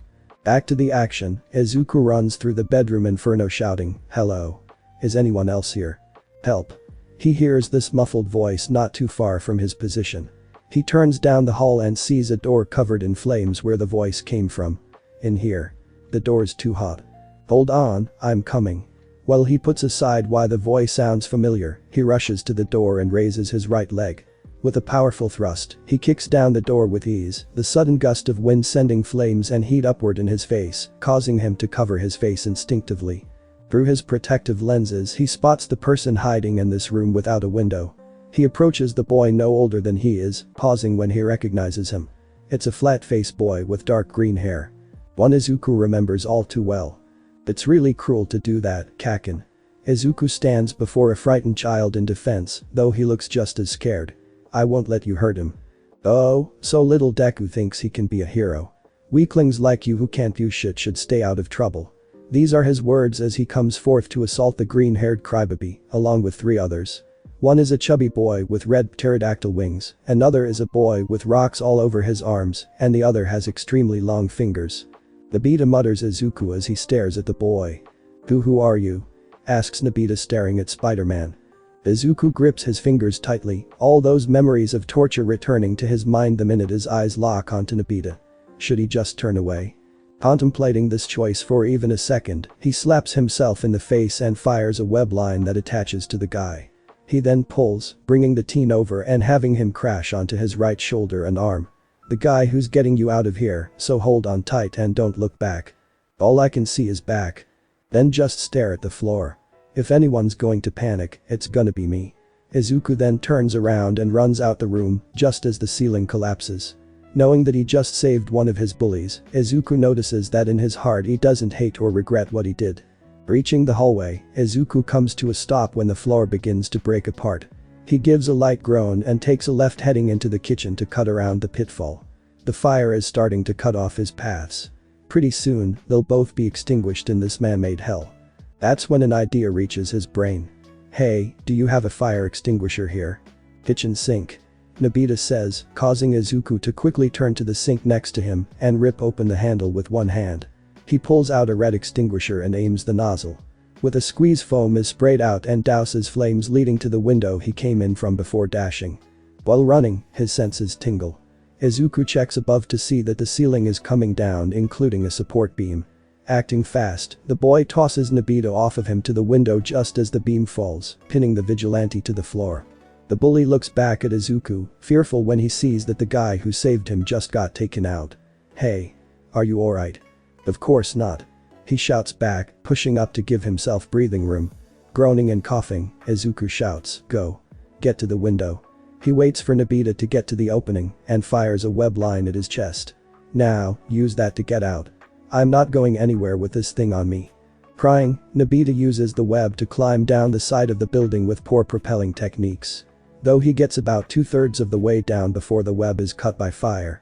Screaming, Nobita falls into the arms of a police officer and remains crying well after the rescue. Big brother. Shouts the girl from before as she and her mother run to the boy. Another cop looks up, saying, I think that's the last of them, but. Momo looks on with intense worry. Izuku managed to save 2 people, but he's still in there. Please, Midoriya. Back inside, Izuku groans as he tries to push the support beam off of him. With only the fire extinguisher for use, his options are limited. But not impossible. I've only a couple minutes left before I'm burned alive. There's a time limit to how long a fire extinguisher can be used. I could push this off, but I don't have any room to do so. I can't get my hands on the floor properly to lift this. He then thinks further on it and looks down at the floor before testing it with his other hand. A thought then occurs to him as he puts his plan into action. It's risky, but it'll work. Using his free hand, Izuku pounds the floor with it. Just as he expected, he can hear creaking as the fire is weakening everything in the building. He hits the ground with all his strength again until the 3rd strike breaks through the floor. Using that same hand to fire a line at the ceiling and hang in place, the support beam falls off of him and crashes through the 2nd floor until hitting the 1st. Izuku descends on the line. He has to get a good look at the remaining floor covered in flames. He tosses the extinguisher to the flames and hangs there waiting. If that video was true to reality, it'll only take less than a minute to explode. And once exploded. With a kaboom, the fire extinguisher detonates and releases the collection of chemicals. The foam spreads and douses a large area. Izuku kicks off the line he's holding onto to land in the clearing, his added weight causing the floor to shift. Gotta go now. He jumps forward, busting through the glass before the floor could completely collapse, and exits to the outside. Though as he descends, he shoots a web line to swing in a diagonal arc and propel into the air, dodging the fire truck that has come by to finally quell the flames. From there he lands atop another building. He did it. Shouts Kaminari as the crowd goes wild, clapping it up for the hero of the day. Jiro looks down at her phone with a strong redness across his cheeks as she uploads the video she recorded. That was so cool. Momo looks up at the boy, still forever clutching his bag tightly to her chest. Her eyes quell the weather within. Thank goodness though getting a good look, she can tell that the boy is injured and vastly tired by the way he leans against something. The spider boy up on the roof sits against the entrance to the building, sighing while holding his right arm.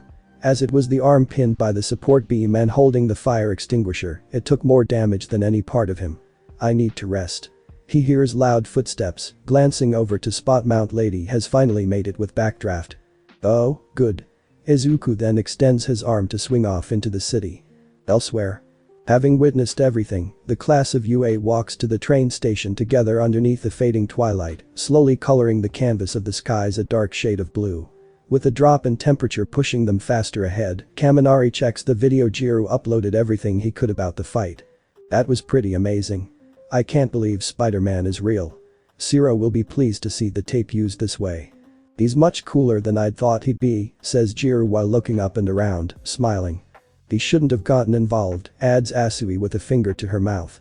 She checks back at where Momo is, still holding Izuku's backpack. Yayoi Rozu. I'm fine. She sounds flustered, no doubt, for reasons she could not respond to or explain.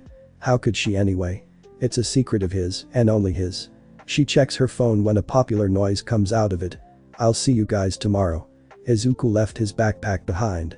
That was clumsy, says Jiro again. I figured he'd stick around to check the fight out, and yet he ran away like a coward. It's not a big deal. As much as she would like to correct her, Momo says only that much. You guys make sure you go straight home. I'll. With a verbal yoink, the backpack is swiftly stolen from the busty teen's hands, leaving a small A to escape her lips in response. I'll pass it on, says the new holder, a boy with spiky ash blonde hair wearing the same uniform as his other peers. There is many a shout of Bakugo in confusion and shock, with the walking nuke throwing the bag over his back before making his way off. There's not even a farewell or a wave as he takes off with a glare from those crimson marbles he calls eyes to Yayoi Rozu, and then whatever space is in front of him. Was he there the whole time? This is Kaminari. Back to action. Landing out of sight against the glass window of a building, Izuku takes a minute to remove his sleeve. On his right arm he spots bruises from the rescue and a burn mark on his hand. With all that adrenaline I still kept going even when I got hit. Izuku takes a sigh, reattaching his sleeve before aiming with his refilled web shooters to the nearest of the tall buildings. Jumping with enough strength to destroy the surface, he's been clinging to shards of what he stood on fly outward, following his feet as he swings for his next destination, through the vast array of lights polluting the skies. Yayoi Rozu got my text, so I'll just head home and get my stuff back from her. He continues swinging overhead, many people catching sight of him down below for the angel and flight he makes out to be. Eventually, he reaches his home landing just atop the apartment. Alright. No one is around. I'll make this quick. With a swiftness only someone of his speed can muster, he crawls to his room's window and opens it ever so smoothly using only his left hand. He moves in through the slight opening, climbing to his ceiling, using his right foot to close the glass shut. Climbing along the top of his room, he reaches his open bedroom door and closes it before landing just in front of it. Mask pulled away, bruises on his face visible, he realizes he's safely home and turns around. And comes face to face with his guest. You look like shit. Hakin. He suddenly shouts, losing his perfect equilibrium and dropping on his behind. Izuku, honey? Is that you? Asks his mother loudly on the other end. Kakin gestures to the door. Yeah, mom. How long were you home? Jay just woke up actually. He lies, flustered in his tone. Why is Kakin here? Itsuki wanted to give you something you lost. Said boy holds up the backpack, tossing it on his All Might apparel bed. Oh, I see. He goes to his bag and unzips it to pull out his casuals. Phew. What the fuck did you think you were doing, jumping into a burning building when you had no damn reason to? Please keep it down. That's an unlikely thing to happen. He retorts, interrupting the boy before he could finish. You ran in to save 2 people and got hurt in the process. Here, the Emerald protagonist gets a little miffed. At least I did something besides waiting around recording destruction. Somebody had to save them. Yeah, the walking nuke's attitude burns down the air, building up a dense atmosphere of tension. It doesn't matter what you do out there, you're still not a hero. If I was out there. But you weren't. Bakugo grabs his costume's collar, lifting it to him with that wonderful attitude of his. What's that supposed to fucking mean? Hakin, let go. I got homework and I want to treat this burn. Bakugo releases him, heading to the door. One day you're gonna see just how little that power of yours matters and how pointless you becoming a vigilante is when I debut as a professional hero and become the greatest hero of all. He then opens the door and walks out with a huff in his voice. Just need to work on that attitude. I heard that. On the other side of the door, Bakugo bursts forward, stepping outside the home as rudely as possible. As he does, Inko watches the news, once again the local news. Her worries skyrocket when she sees that an apartment complex was hit by a bomb, enkindling everything. Oh dear, maybe we should move, says Inko as she sits back. It feels like more dangerous things have started to turn up the past year. She glances over in the hallway, hearing a noise, and sees her son taking out the first aid kit from the bathroom. Cue hysteria. Izuku. Iwa. Surprised, the boy almost drops the box. He then watches his mother scurry across the floor like a bug toward him. Mom, you scared me. She stands and takes the box using her quirk. The mother then looms over his body a quick minute, noticing his hand. Where did you get that burn? They just think of a lie. Just an accident during school. I didn't know they performed fire drills with actual fires now, she says, already catching on to his BS. The woman starts to get teary-eyed. What really happened? No mom, it was an accident. It was just science related. So no one's bullying you in school again. And it goes back and forth like this for a while. Elsewhere. Step back. Police fire at the bulking bruiser before them, who walks despite all the bullets hitting and falling flat. Unlike before, they are bent inward. All might. Chapter 6. Dawn breaks over the land of the rising sun. Or, it already has hours ago.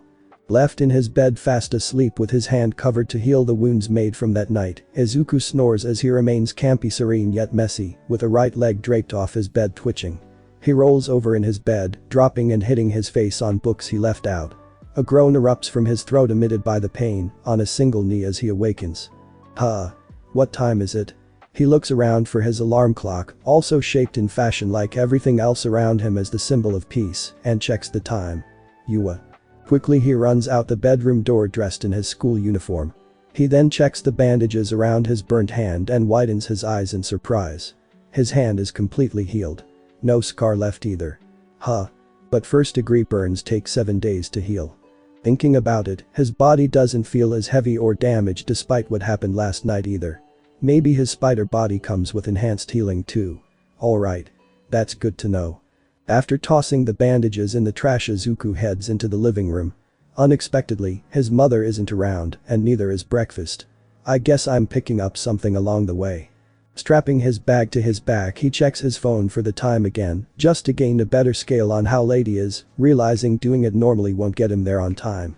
An idea comes to mind, and he practically shrugs to it. Well, in for a yen, or however that saying goes. Minutes later, Izuku climbs out from his window dressed as the spider vigilante, before making a leap swinging into the city. Gotta increase my speed. With a mighty swing, he goes high up and careens down into a nosedive for the pavement at intense dropping speed. Firing a web line, he zips between cars, soaring through the air like a bullet that has missed its target until making another dive that repeats the process once more, the exhilarating feeling of soaring in almost flight, more than he could ever have felt before the incident. Something that almost makes up for being a vigilante. I should have done this sooner. This is much faster than transportation. In another dive, he stretches his arm out to fire a line, before feeling his senses turn on to some form of danger. What am I in danger of? Humming up high again, he fires a web line to take his danger sense seriously. It is here that the danger he was warned about comes to pass. His web capsule runs empty. Quickly opening the other one, he fires from the other, and nothing. Why do I keep forgetting that? He screams as he soars into the side of a building, face planting at almost breakneck speed and hitting hard enough to leave an imprint of himself. After recovering enough to come out of his pain-induced stupor, Spider-Man sits along the side of the building checking his web shooters. As he replaces the old capsule with a new and inserts it into his belt, he starts writing down notes about his plight. Note to self: make self-replacing shooters. Once done, he gets up and prepares to head for school. Get out of the way. Not even hesitating, Izuku stops in the air and zips himself to the nearest building by pulling using a web line. He then glances down at the streets below. There, down in a street fight, are the heroes Mount Lady and Kamui Woods, against the Shoulder Man trapezius headgear. The woodman has fallen forward with a busted arm and the giant lady human size grasping her shoulder. Both don't look too good. Trapezius himself also looks different, his muscles are far more defined with obvious veins just ready to pop a news. The big guy thrusts out a middle finger. He shouts, "Get your sneak ass out of here now, All Might." This is the rematch. Is he still after All Might? Why? Izuku stares down while trying to come up with a plan. If two pros can't take him down, then he may have to wait for All Might after all, especially if he's powered up. If no one's gonna talk, then I'm gonna force him out. The shoulder head guy turns to a family trapped in a car behind him. No time to wait anymore. Just as the villain moves for the car, Izuku leaps down from the wall to attack. He swings on a web he made and uses it to come down into an arc, kicking and launching Trapezius into the side of a building. Izuku lands after his kick and grabs the car door, ripping it open. The family of three inside screams as he does so. Ignoring it, he shouts, "Please run. You're not safe here." He then steps away from the car and faces the shoulder man returning to the scene. "You again," Trapezius shouts upon seeing Spider-Man. Looking at him, Izuku remembers it. Those thoughts of trauma that froze him up are coming back. No, don't think about it. He looks back at the family still in the car. No time to be afraid. Talk, Izuku. Do anything to get over it. Why are you doing this? You lost to All Might. Not this time. Trapezius flexes his arm. Thanks to that dosage of trigger, I'm now 20 times stronger than before. Scanning him, Izuku can tell that's true. Despite fighting two pros and getting kicked into a building, he doesn't have a scratch on him. He's not even sweating, except the face. Wait, is there a reason for that? Trapezius brings Izuku out of his thoughts by asking, "What's your stake in this, huh? Where do you get off wasting my time and your life?" The arachnid looks aside. That's the question of the generation. So many times he's been trying to wonder that and understand himself more. But Izuku has a perfect answer for that. Nothing at all. Whenever I see someone in trouble, my body moves on its own. When someone needs rescuing, I won't hesitate to save them. Or, I can't. Which is just more than I can say for you. The audience surrounding them listens in close, having taken in his words of a compound with structure and the heart of his resolve just earlier. Trapezius shouts, "And just what can you say?" Under his mask, he makes a nervous smile. "You're an idiot." A tick mark forms over his shoulder headgear. "What? An idiot, a dope head, a Schmeckledorf muscle for hire," Izuku says, adding to what he spoke seconds ago. "You come here trying to cause damage to the city because you got a grudge against All Might when you could do so much more with your power.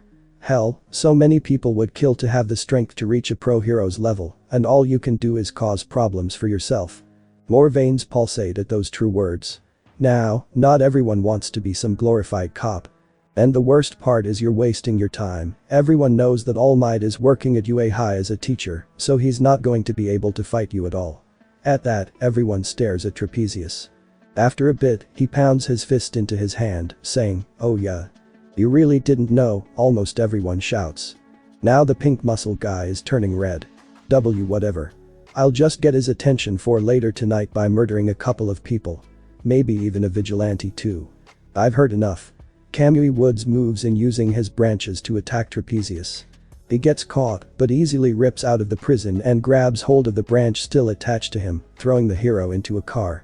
"Guess you're first." Before he could, a car comes down at Trapezius from above and smashes him into the ground. Izuku lands next to it. If that didn't work, then there's always plan B. Much to his displeasure, the car is lifted and tossed into the air. The crowd screams in terror as it comes their way. Luckily, Izuku leaps over and grabs hold of the hood and lights, flipping himself with the vehicle to land on the ground. He then slowly places it down with a groan. Phew. His spider sense turns on when the villain comes charging at him. He fires webbing that hits the man in the face. The villain grabs the webs and pulls it off, breathing in heavily while wiping the sweat off his face. I knew it. Watching as the Trapezius guy recovers, he runs off at a steady pace. How about a nice fun game of following the leader? Knowing he's following because he's not exactly quiet about it, what with the tremors that erupt every few seconds promoted by his feet stomping the earth and the obnoxious snorting, Izuku starts thinking about his on-the-fly plan. Okay, let's see, only large cities with high-rising buildings would have those things, but coming to a utility tunnel is less likely. He won't even be able to fit in one of those. Instead, he comes before a spa building and enters, coming before the counter lady. Giving a polite wave, because his very appearance is promoting fear for some masking bloody reason, he asks as nicely as he can despite his situation, "Where are your steam rooms?" She politely points down the hall, but only for a second, for lo and behold the shoulder jerk has made his appearance. Busting through the door he stands, everyone else running away out of fear. "Thought you could lose me, huh? Rule number 1 when fighting, never let the bad guy see you bleed. The game isn't over yet." This joke leads the chase down the hall, where our emerald protagonist runs along the wall dodging the impactful crash. He then enters the sauna, quickly hitting the max temperature. Inside the small yet spacious blue sauna, Izuku takes a seat on the counter while he waits. As he does, the air thickens within the room quickly, surrounding him in a white blanket so hard he's losing more sweat than blood at this rate. If he thought hard enough, his thoughts could be written out on the misty canvas.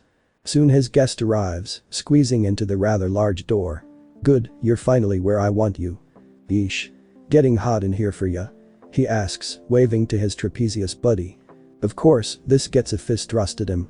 Sliding underneath his legs, Izuku closes the door, before quickly bouncing around the place as fast as his gash would let him. From the ceiling to the glass wall to the floor in front of trapezius headgear, the spectacular spider in red, black, and green makes his hops about. Despite effectively dodging all his attacks, he's keeping it rather close to trapezius's range to essentially avoid his blows without him moving so far as a meter in any direction.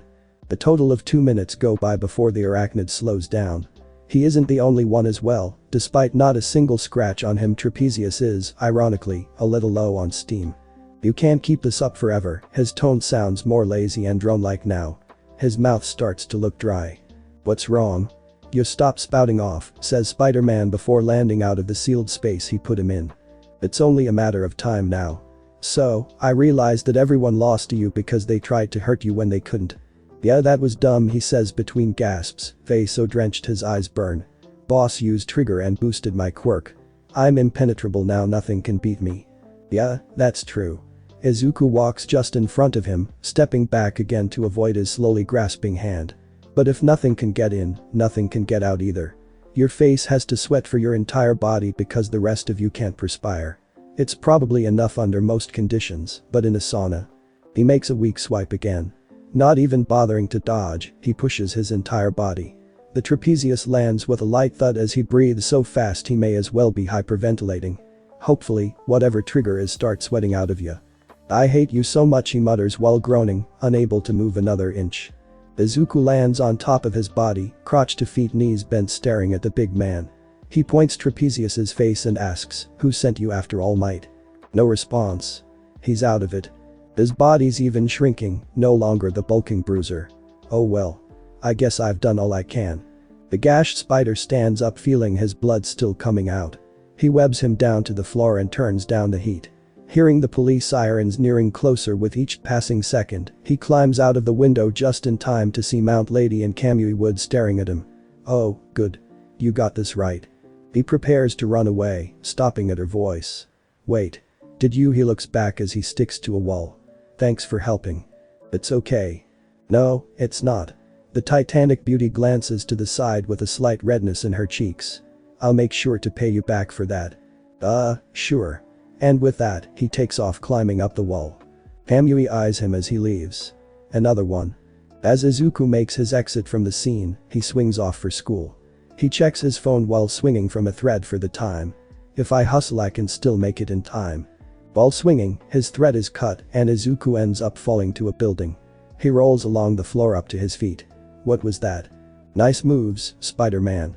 A voice in his head catches Izuku's attention, causing him to look around for the source of it. 4 o'clock. Turning to that cardinal position, he glances at the person approaching him, only to immediately burn up inside his mask. The figure is dressed in black leather, from what he can tell, which has white fluff on her collar, with a face mask that exposes her mouth and eyes. Her gloves are the same shade of ice white, including her hair. She wears shoes of the same blanche shade as well. Though the longer he looks, the more he sees the detail of her outfit. The darkness on her body is so tightly held that every last curve and muscle isn't left to the imagination. Even the front is exposing cleavage the way only a tight suit can hold. Seeing her, he assumes a label on her. A burglar.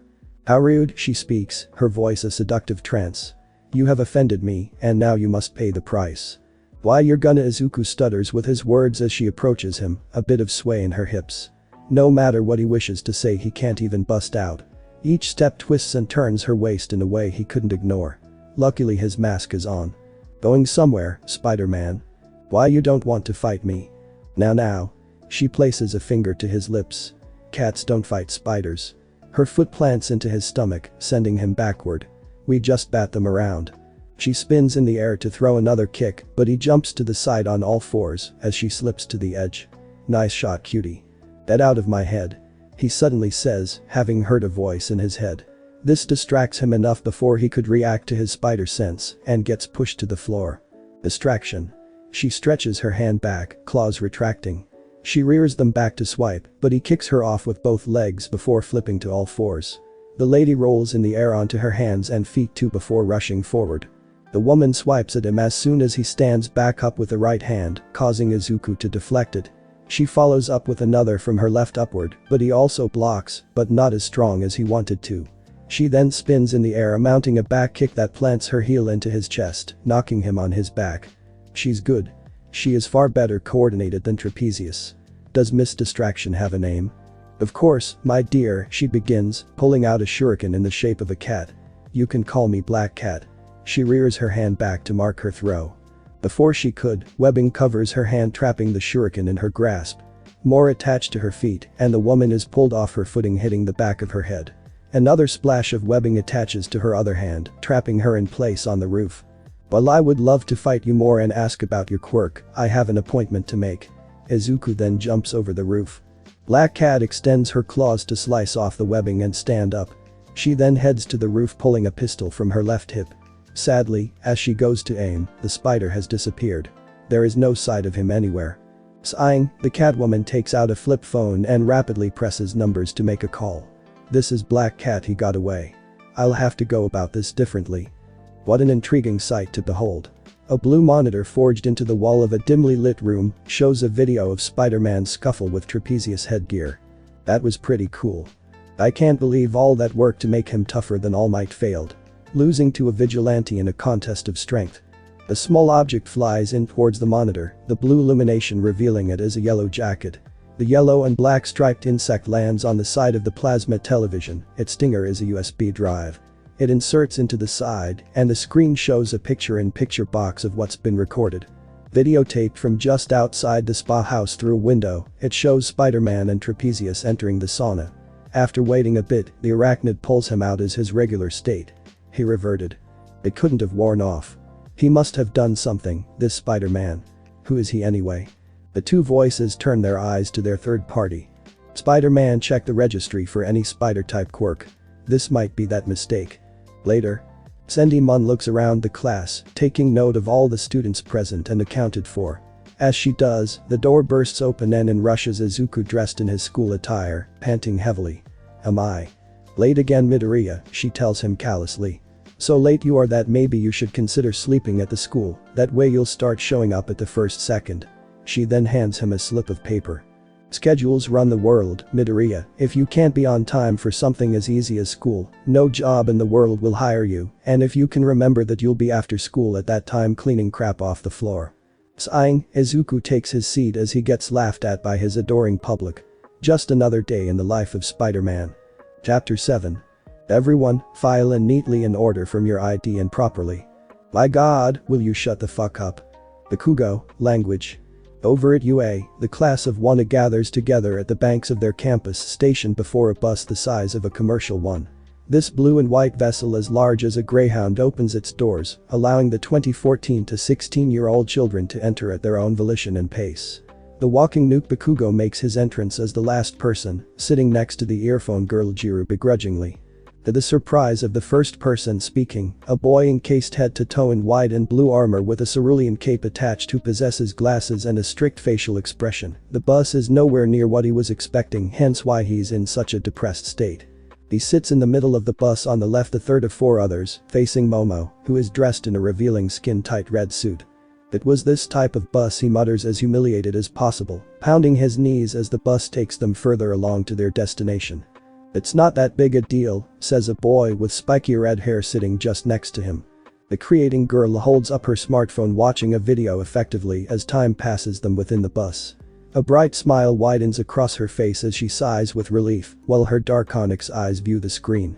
It shows the Spider-Man fighting against Trapezius earlier this morning.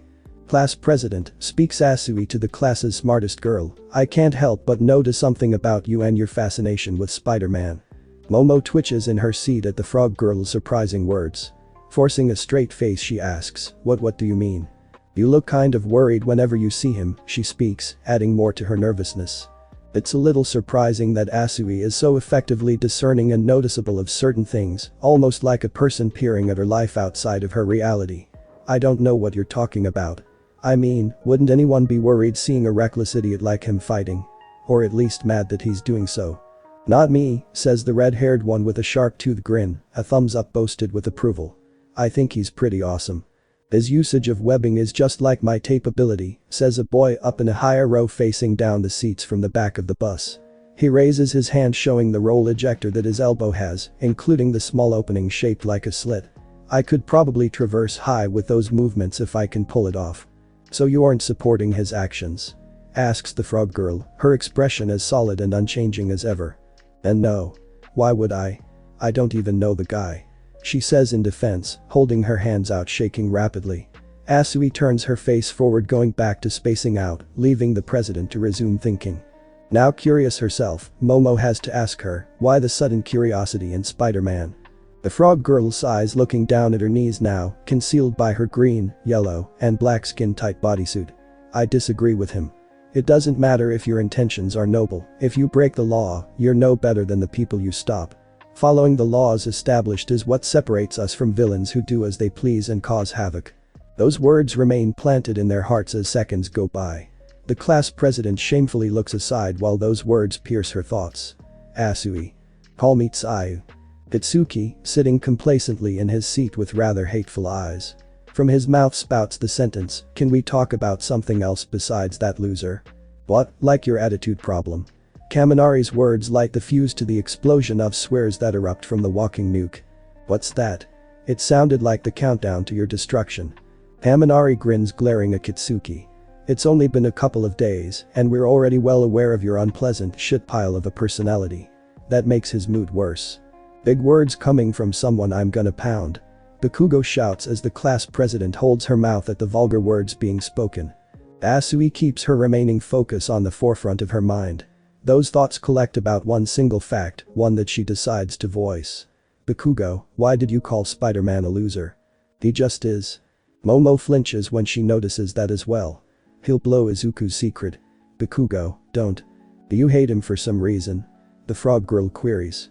He glares at her, before staring off to the side with his head resting in his right palm. Look, who cares about that loser? He'll never be a hero. The class president groans inwardly at that. This is not going to end well if she figures it out. Just stop talking about it, Bakugo. Soon the bus arrives at their destination.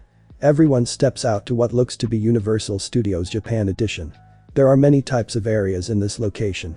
A flood zone, a landslide zone, and a conflagration zone, as well as even a collapsed building zone among others. Welcome to the unforeseen simulation joint, a facility of my design, speaks a hero standing there greeting them. He's wearing an astronaut-styled suit with a black globe protecting his head. Iwa, it's the Space Hero 13. Says a teen hero through her ninja mask. The homeroom teacher glances up at All Might, who stands beside the teacher with that ever-present grin on his face in a yellow tuxedo. Nice to see you're on time for once. Well, it could have been worse. Luckily, someone took over all the crime this morning, he replies. It's a shame I still need to capture him though. The class president catches that, knowing who he means. Oh well, let's get this going, says Izawa before turning to 13. Before we begin, allow me to make a few points. 13 begins. As many of you are well aware, I'm sure, my quirk is called Black Hole. It sucks up and tears anything apart. But, while I use it to save people from disasters, you have to understand that my power could easily kill. This serious tone gravitates attention toward 13. I'm sure there are some of you who are aware that your abilities are enough to kill others. That is why we have laws restricting quirks heavily. While a stable system, it takes just one wrong move for one uncontrollable quirk to take a life. And that's where we come to UA and the tests you've taken before this. As always, fitness test showed you the hidden potential of your quirks. All Might's battle training allowed you to experience the danger that your respective quirks can pose to others. My training will show you a new perspective on your quirks and how they can save lives, and by the end of the day, realize that as heroes your powers are meant to help people. That is all. Thank you for listening. The armored person claps him off. Later. At 1600 in Musatafu, where a group of students can be seen walking through the halls of Jyaku High. Among the many remaining are the students tasked with cleaning the floors. It is here we find Izuku amid his punishment, dipping his mop and then draining to swipe across the floor like a sword through a dragon's hide. It's boring, so the imagination's running wild. Whoa, check it out. Says a student walking across the halls behind him.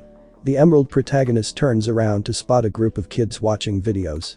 That spider guy is pretty cool for a creepo in a scary mask, says another person as they leave his peripheral.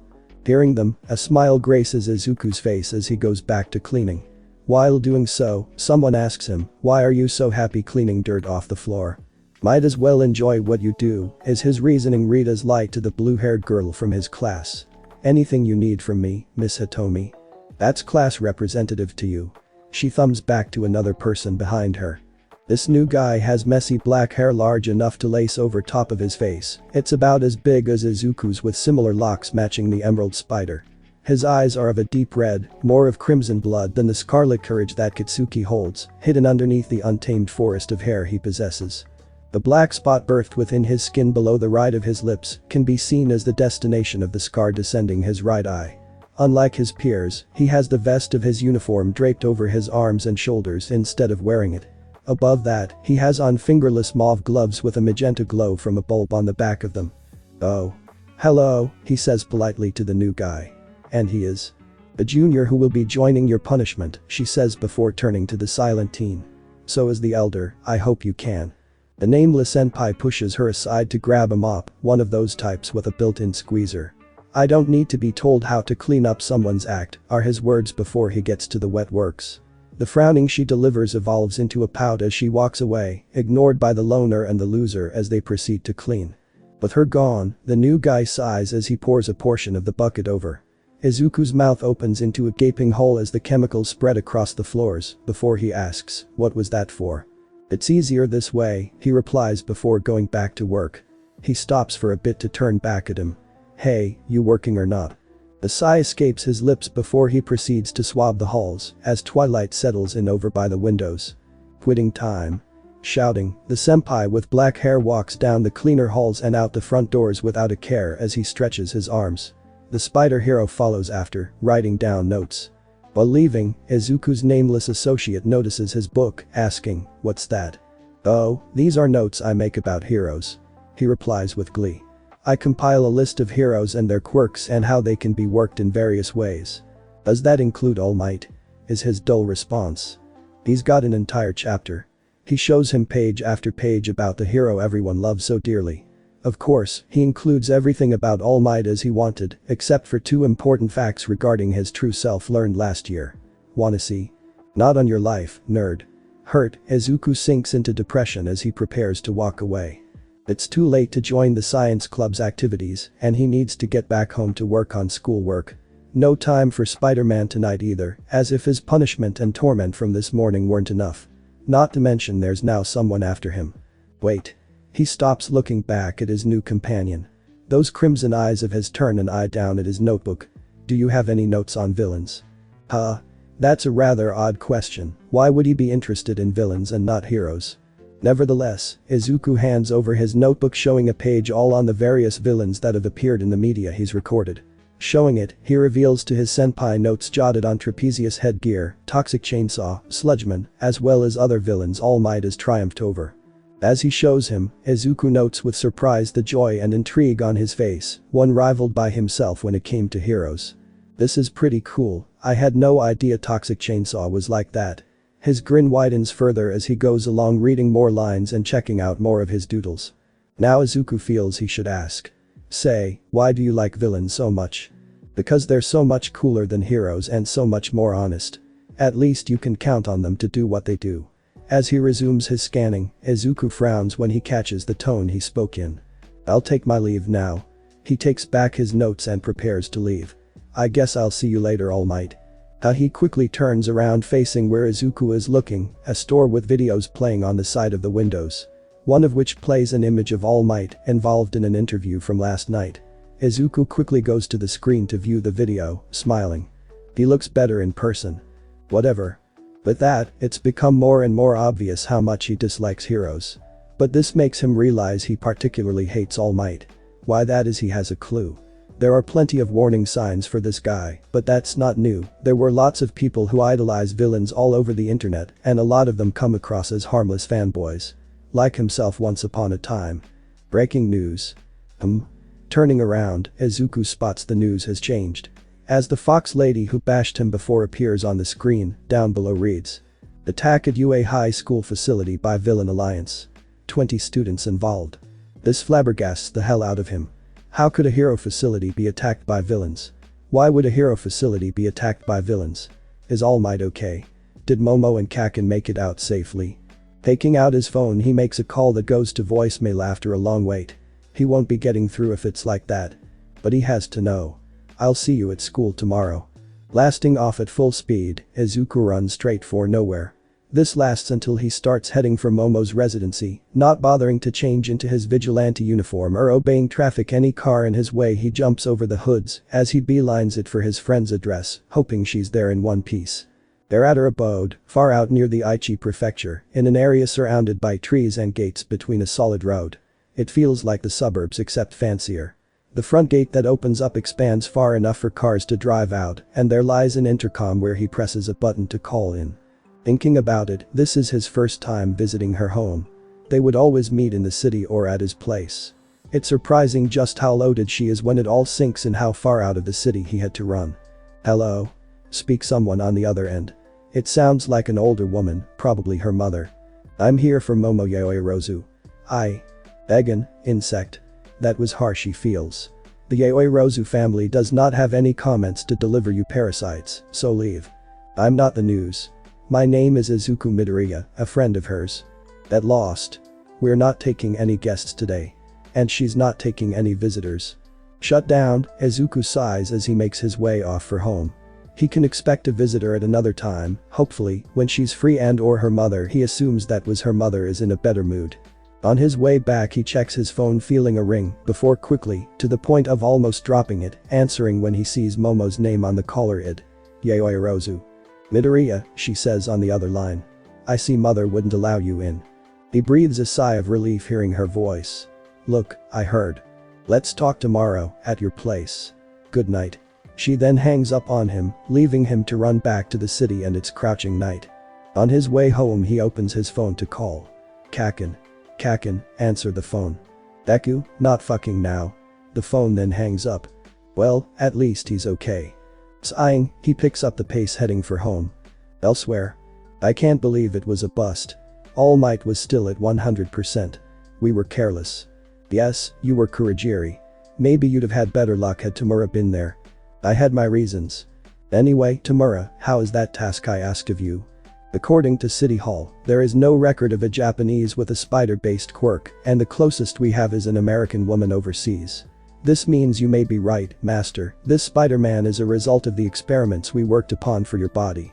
We finally found a successful experiment. That doesn't make sense. The experiment was made for. Do not worry about this, Kurogiri. The name of the Villain Alliance is still cheap, so we can move in silence. Next time, you will introduce yourself to All Might Tamura. You will be the catalyst for exposing his biggest secret. Wednesday at Jyaku High, Izuku sits in his homeroom looking at notes of Mount Lady he jotted earlier. The rest of his class prepare to leave out and do club activities, ignoring the murmuring creep left to his devices. Midoriya. Speaks Hitomi peering out from behind the door. As he writes up one final thing, he begins packing while looking at her, before she asks, are you coming to the club tonight? Can't. I got a meeting with a friend of mine later. Oh. She sounds rather disappointed. You should take the time to come to places you've placed your time in before, cut all ties. You're not being much of a rival here, Midoriya. He blinks a smile. I'll be sure to show up tomorrow night. Bye. He politely walks away, leaving her behind to wave half-heartedly.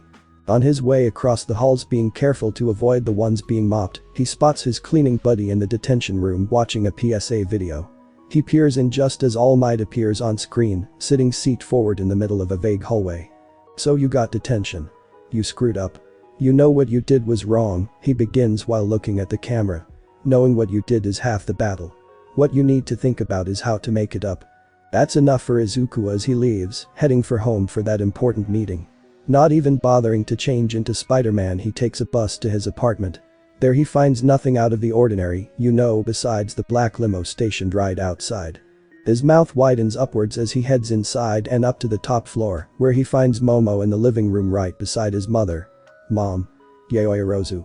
Midoriya Izuku gazes at his beautiful friend, face contorted with an expression he's as yet unable to identify. It looks to be a mixture of sadness, fear, and gratitude. She continues saying, "I'd like to talk in private if that's." "That's okay, sure," he answers, and soon they head into his bedroom, leaving his understanding mother behind. Once those doors close, she makes her move, her arms stretch out snaking around him, closing the gap between them to conjure a warm embrace. "Midoriya, I was so scared." "Why Yayoi Rozu?" The tomato head impression returns as her entire body cuddle alongside his. His nervousness disintegrates as she shivers, drippings hitting the floor next to his foot. "I almost died." She grips tighter onto him. "It's okay. Just calm down," he says, holding her close instinctively. "Just tell me what happened." She begins to tell her story. "We were going to USJ for rescue training. When we got there, a portal opened up. An army of villains arrived out from a black mist, a warp quirk user. They showed up.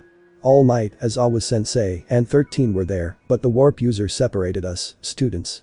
I was in the mountain zone with Jiru and Kaminari. We had just finished fighting against this group of villains, and Kaminari had fried himself. It's him, Jiru, and me trying to head back to the front gate. But..." Flashback.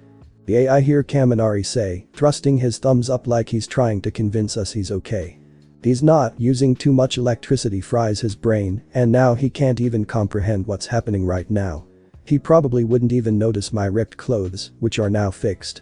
We better head back," says Jiru as she and I exit the insulated blanket. Rising, I can hear the sound of dirt breaking away.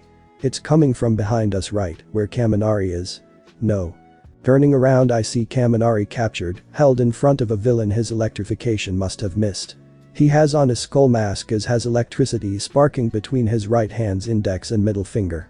He holds him back tightly before bringing his fingers to my classmate's throat. Wait, electricity. He was hiding, waiting to ambush us once we thought we'd won. He must be the signal jammer, the electric type Todoroki warned us about. Hands up, no moving, and no quirks allowed. If I even see you blink, he dies, is the man's threat. Kaminari's helpless at this point. He's wary enough to know he's in danger of that electricity, otherwise he wouldn't be a sweaty mess. Without hesitation, Jiru and I raise our hands in defeat. Anything is better than losing one of our own. Oh, why did we have to be so careless? We underestimated these people. I can hear the sound of his electricity crackle in the air, meaning he's serious like the others. As an electric type myself, it hurts thinking I might have to kill him. But I will if I have to, says the villain. You know, Jiru, why are you talking now? I've always thought this about Kaminari, but you electric quirk users tend to be natural-born winners. What is she doing? Forget being a hero, you can have all types of jobs. Wait, is she distracting him? Why become a villain? Surely there must be a good reason. Taking a glance at him, it looks like she's preparing a surprise attack. All her earphone jack needs to do is reach her speaker. Yay, Kaminari's getting electrocuted. Nice try. What, you thought I wouldn't notice? Only a moron would fall for that trite thought pattern. He completely saw through us. This is nothing like I studied. No, the situation isn't hopeless. I can create tear gas and make him drop him. It's made of. Come on, concentrate. Kaminari is counting on you. Before we could do anything else, something comes from behind and pushes me down. My head hits the concrete. Some of those villains must have woken up because another person is holding down Jiru. Heroes in training should take hostage situations seriously. It's either your lives or his, make your choice. Is this it? Is this where it ends for me? To be killed by this man, or to abandon Kaminari, we can only choose one. No, I doubt they'll keep their words. We're going to die here. I don't want to die yet. There are so many things I want to do, I have to do.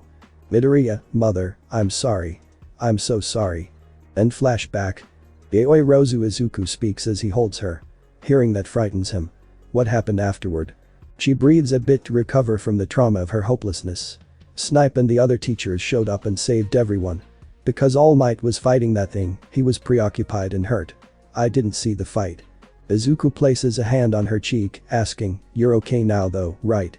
She sniffs and nods. I was so scared. I thought I'd never see you and mother and father again. Those words stop his heart for a bit. He didn't know she cares this much about him. It's okay. It's all over now, he says, hoping his words can convince her to cease the tears.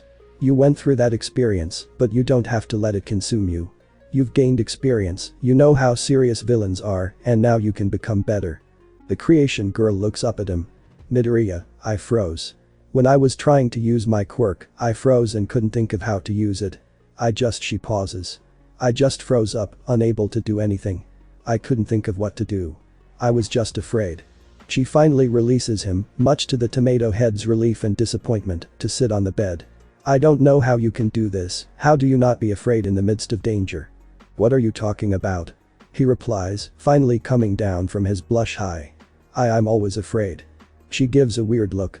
He takes a seat in the chair adjacent to her because he's not that brave yet. Concealing my secret identity isn't the only reason I wear a mask. It's also to hide my fear from my enemies.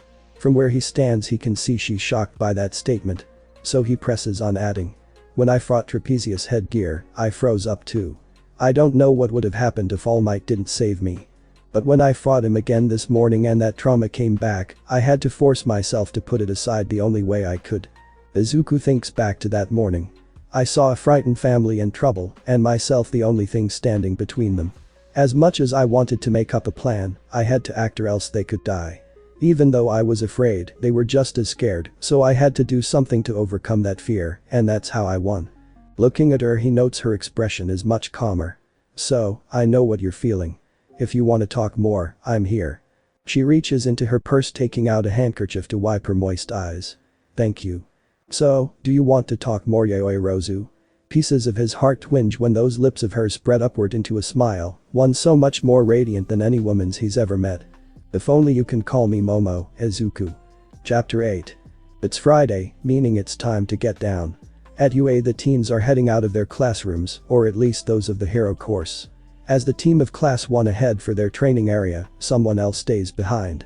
All Might, speaks Momo, walking up to the massive being of muscles that is the symbol of peace.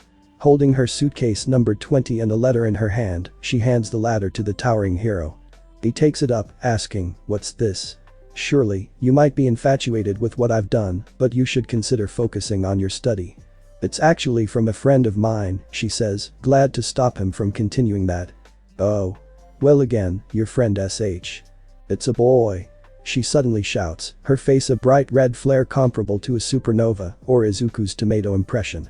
After delivery, she heads off getting ready to change into her hero uniform. With her gone, he goes to a private room, relaxing his muscles and turning back into his skeletal self. Holding the white envelope in his hands, he uses his finger to slit it open and unveil the contents, before proceeding to read. "Dear All Might, I was really worried about you and Momo's class when I heard the news. At first, I was calm when I heard everyone made it out okay, but what with your time limit I was even more worried that this could have affected that. I've also been thinking about what you said, and as much as I tried to deny, I can't save people without power. But having power is meaningless if you can't use it responsibly, so I'll be a hero in my way. Sincerely, a fan." Looking back and reading over the letter one more time, the symbol of peace sternly thinks about what this could mean. It's handwritten and looks like it was done over several times, that's one.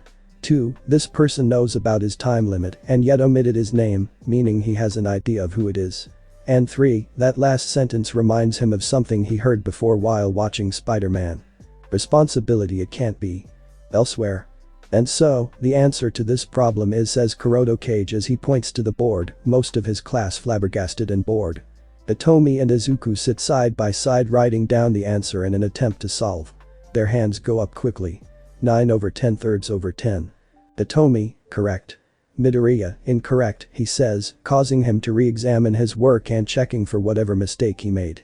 The bell rings, causing every student to sigh with relief, save the spider boy who's still trying to correct his mistake. Oh, there it is.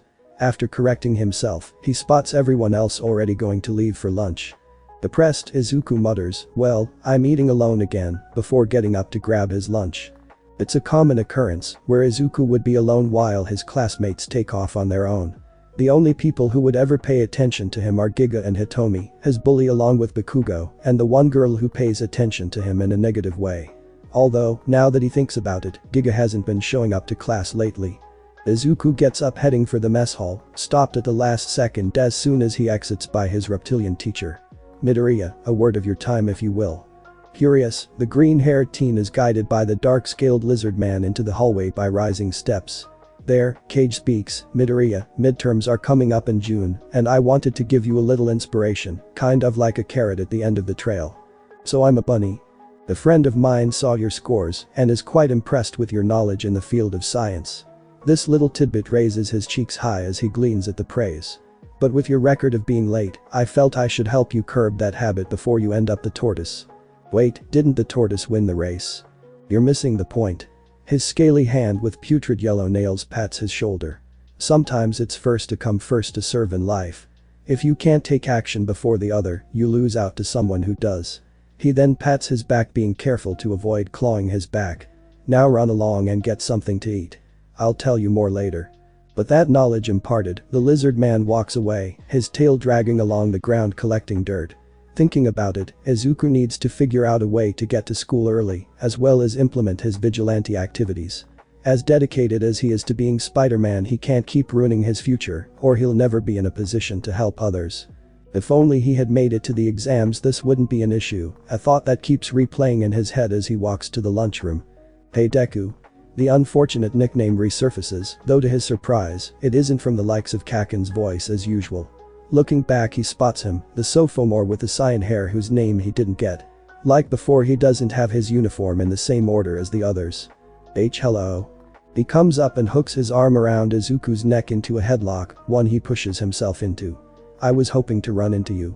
You caught my eye, you know. This isn't exactly what he had in mind coming back to class, but it's nice that he's being so friendly. Before, he has done nothing but gives this dreadful impression. Speaking of feelings, however, there is just one thing he wants to get to first. Why did you call me Deku? I asked your buddies at lunch about a green-haired nerd who idolizes heroes, and they gave me your name Midoriya, except that one dude with the rock arms who called you Deku. This makes Izuku flinch, remembering someone from his middle school who also bullied him with a similar feature. My name is Izuku Midoriya. Deku is just an insult I was given, a defenseless Izuku, he says, answering him. That name does little but brings up bad memories. Though when he thinks about it, he doesn't know his name either. I don't know. Deku seems to fit you perfectly. After seeing him cringe, the sophomore then says, anyway, if you're not busy after school, how about hanging out with the big leagues? I can't. My friend's coming over tonight and she wanted to discuss strategies, he replies, preparing to head for the mess hall. Oh, but we can hang another time. What's your name? Tenko Shimura, is his reply before waving our olive protagonist off, stepping down the dimly lit halls. Izuku continues to lunch with a smile, glad that he's making more friends now. He doesn't even think about why he wanted to hang with him in the first place, being his literal senpai. He didn't strike as the friendly type either. Later in the day, as school ends, Izuku sits in the science club room going to work on his formula. Alright, almost there.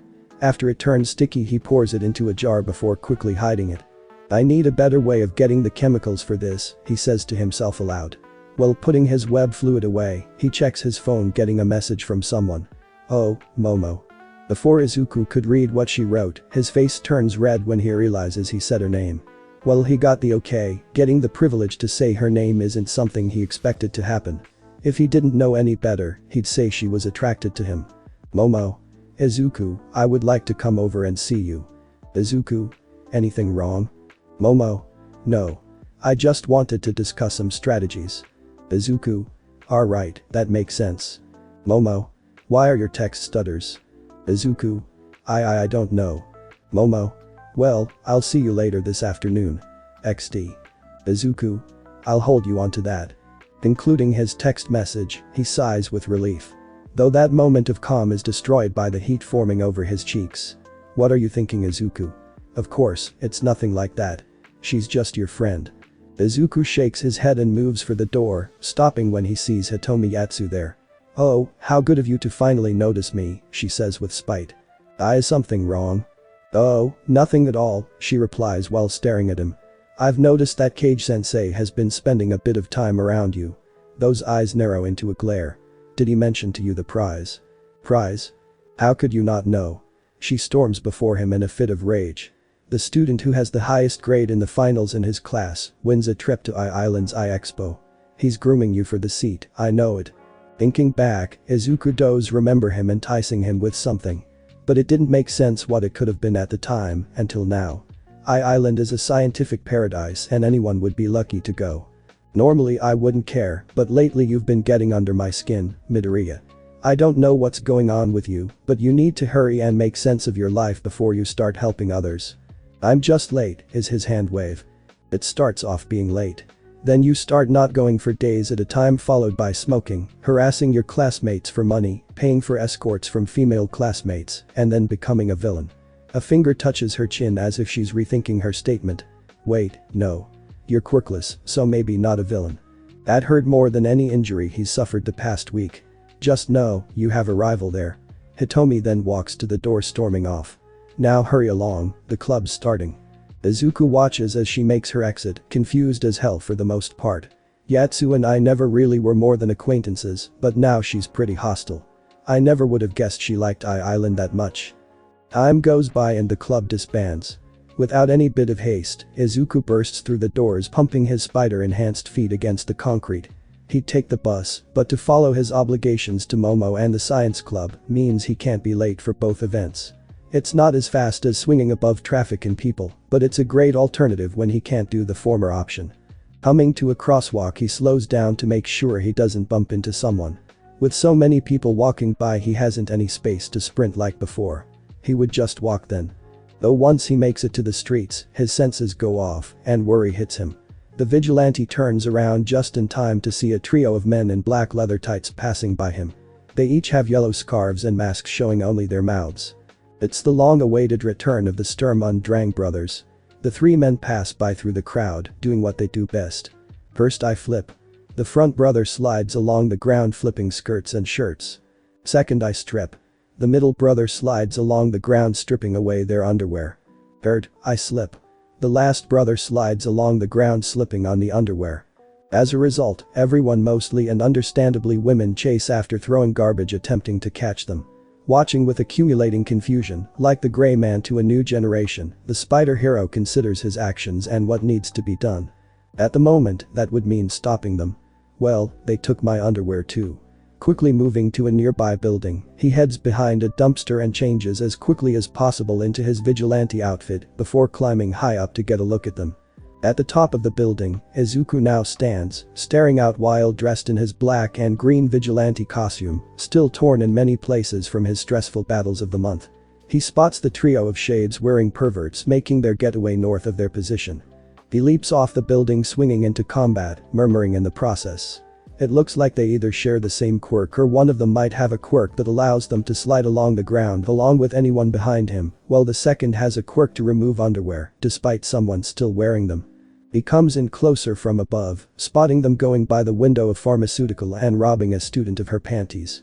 He lands on the wall just above the window, taking aim to fire triple web lines at their backs and pulling them off their feet.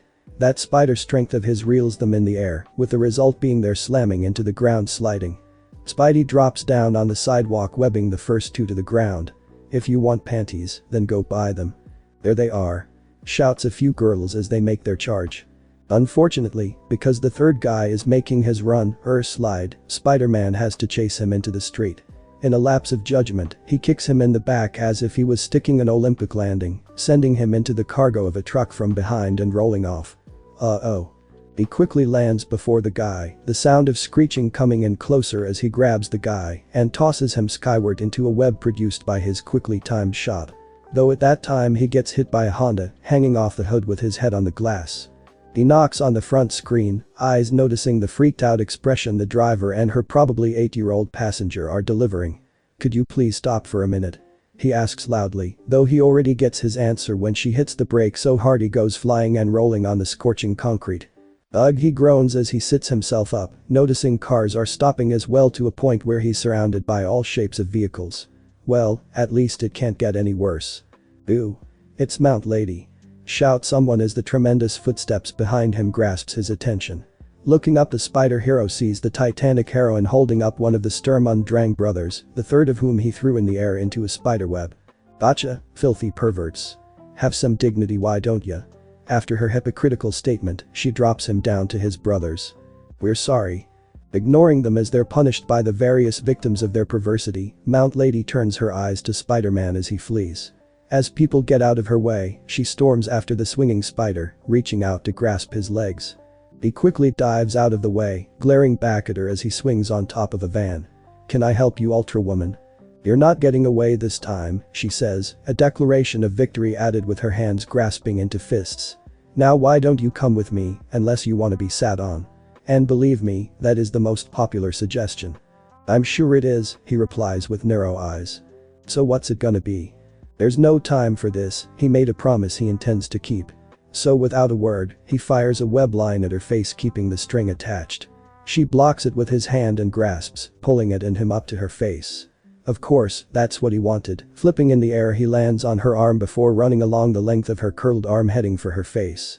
Excuse me while I do this. He runs up to her face, aiming, leaving her to close her eyes, bracing. Knowing that she's temporarily blinded, he jumps off her shoulder, swinging for the alley. They always protect their faces. He soars through the air above the S&D brothers, using a web line to grab the only piece of underwear untouched by all. With it in hand, he makes a U-turn to the alleyway his clothes have been left behind, landing on the wall behind it.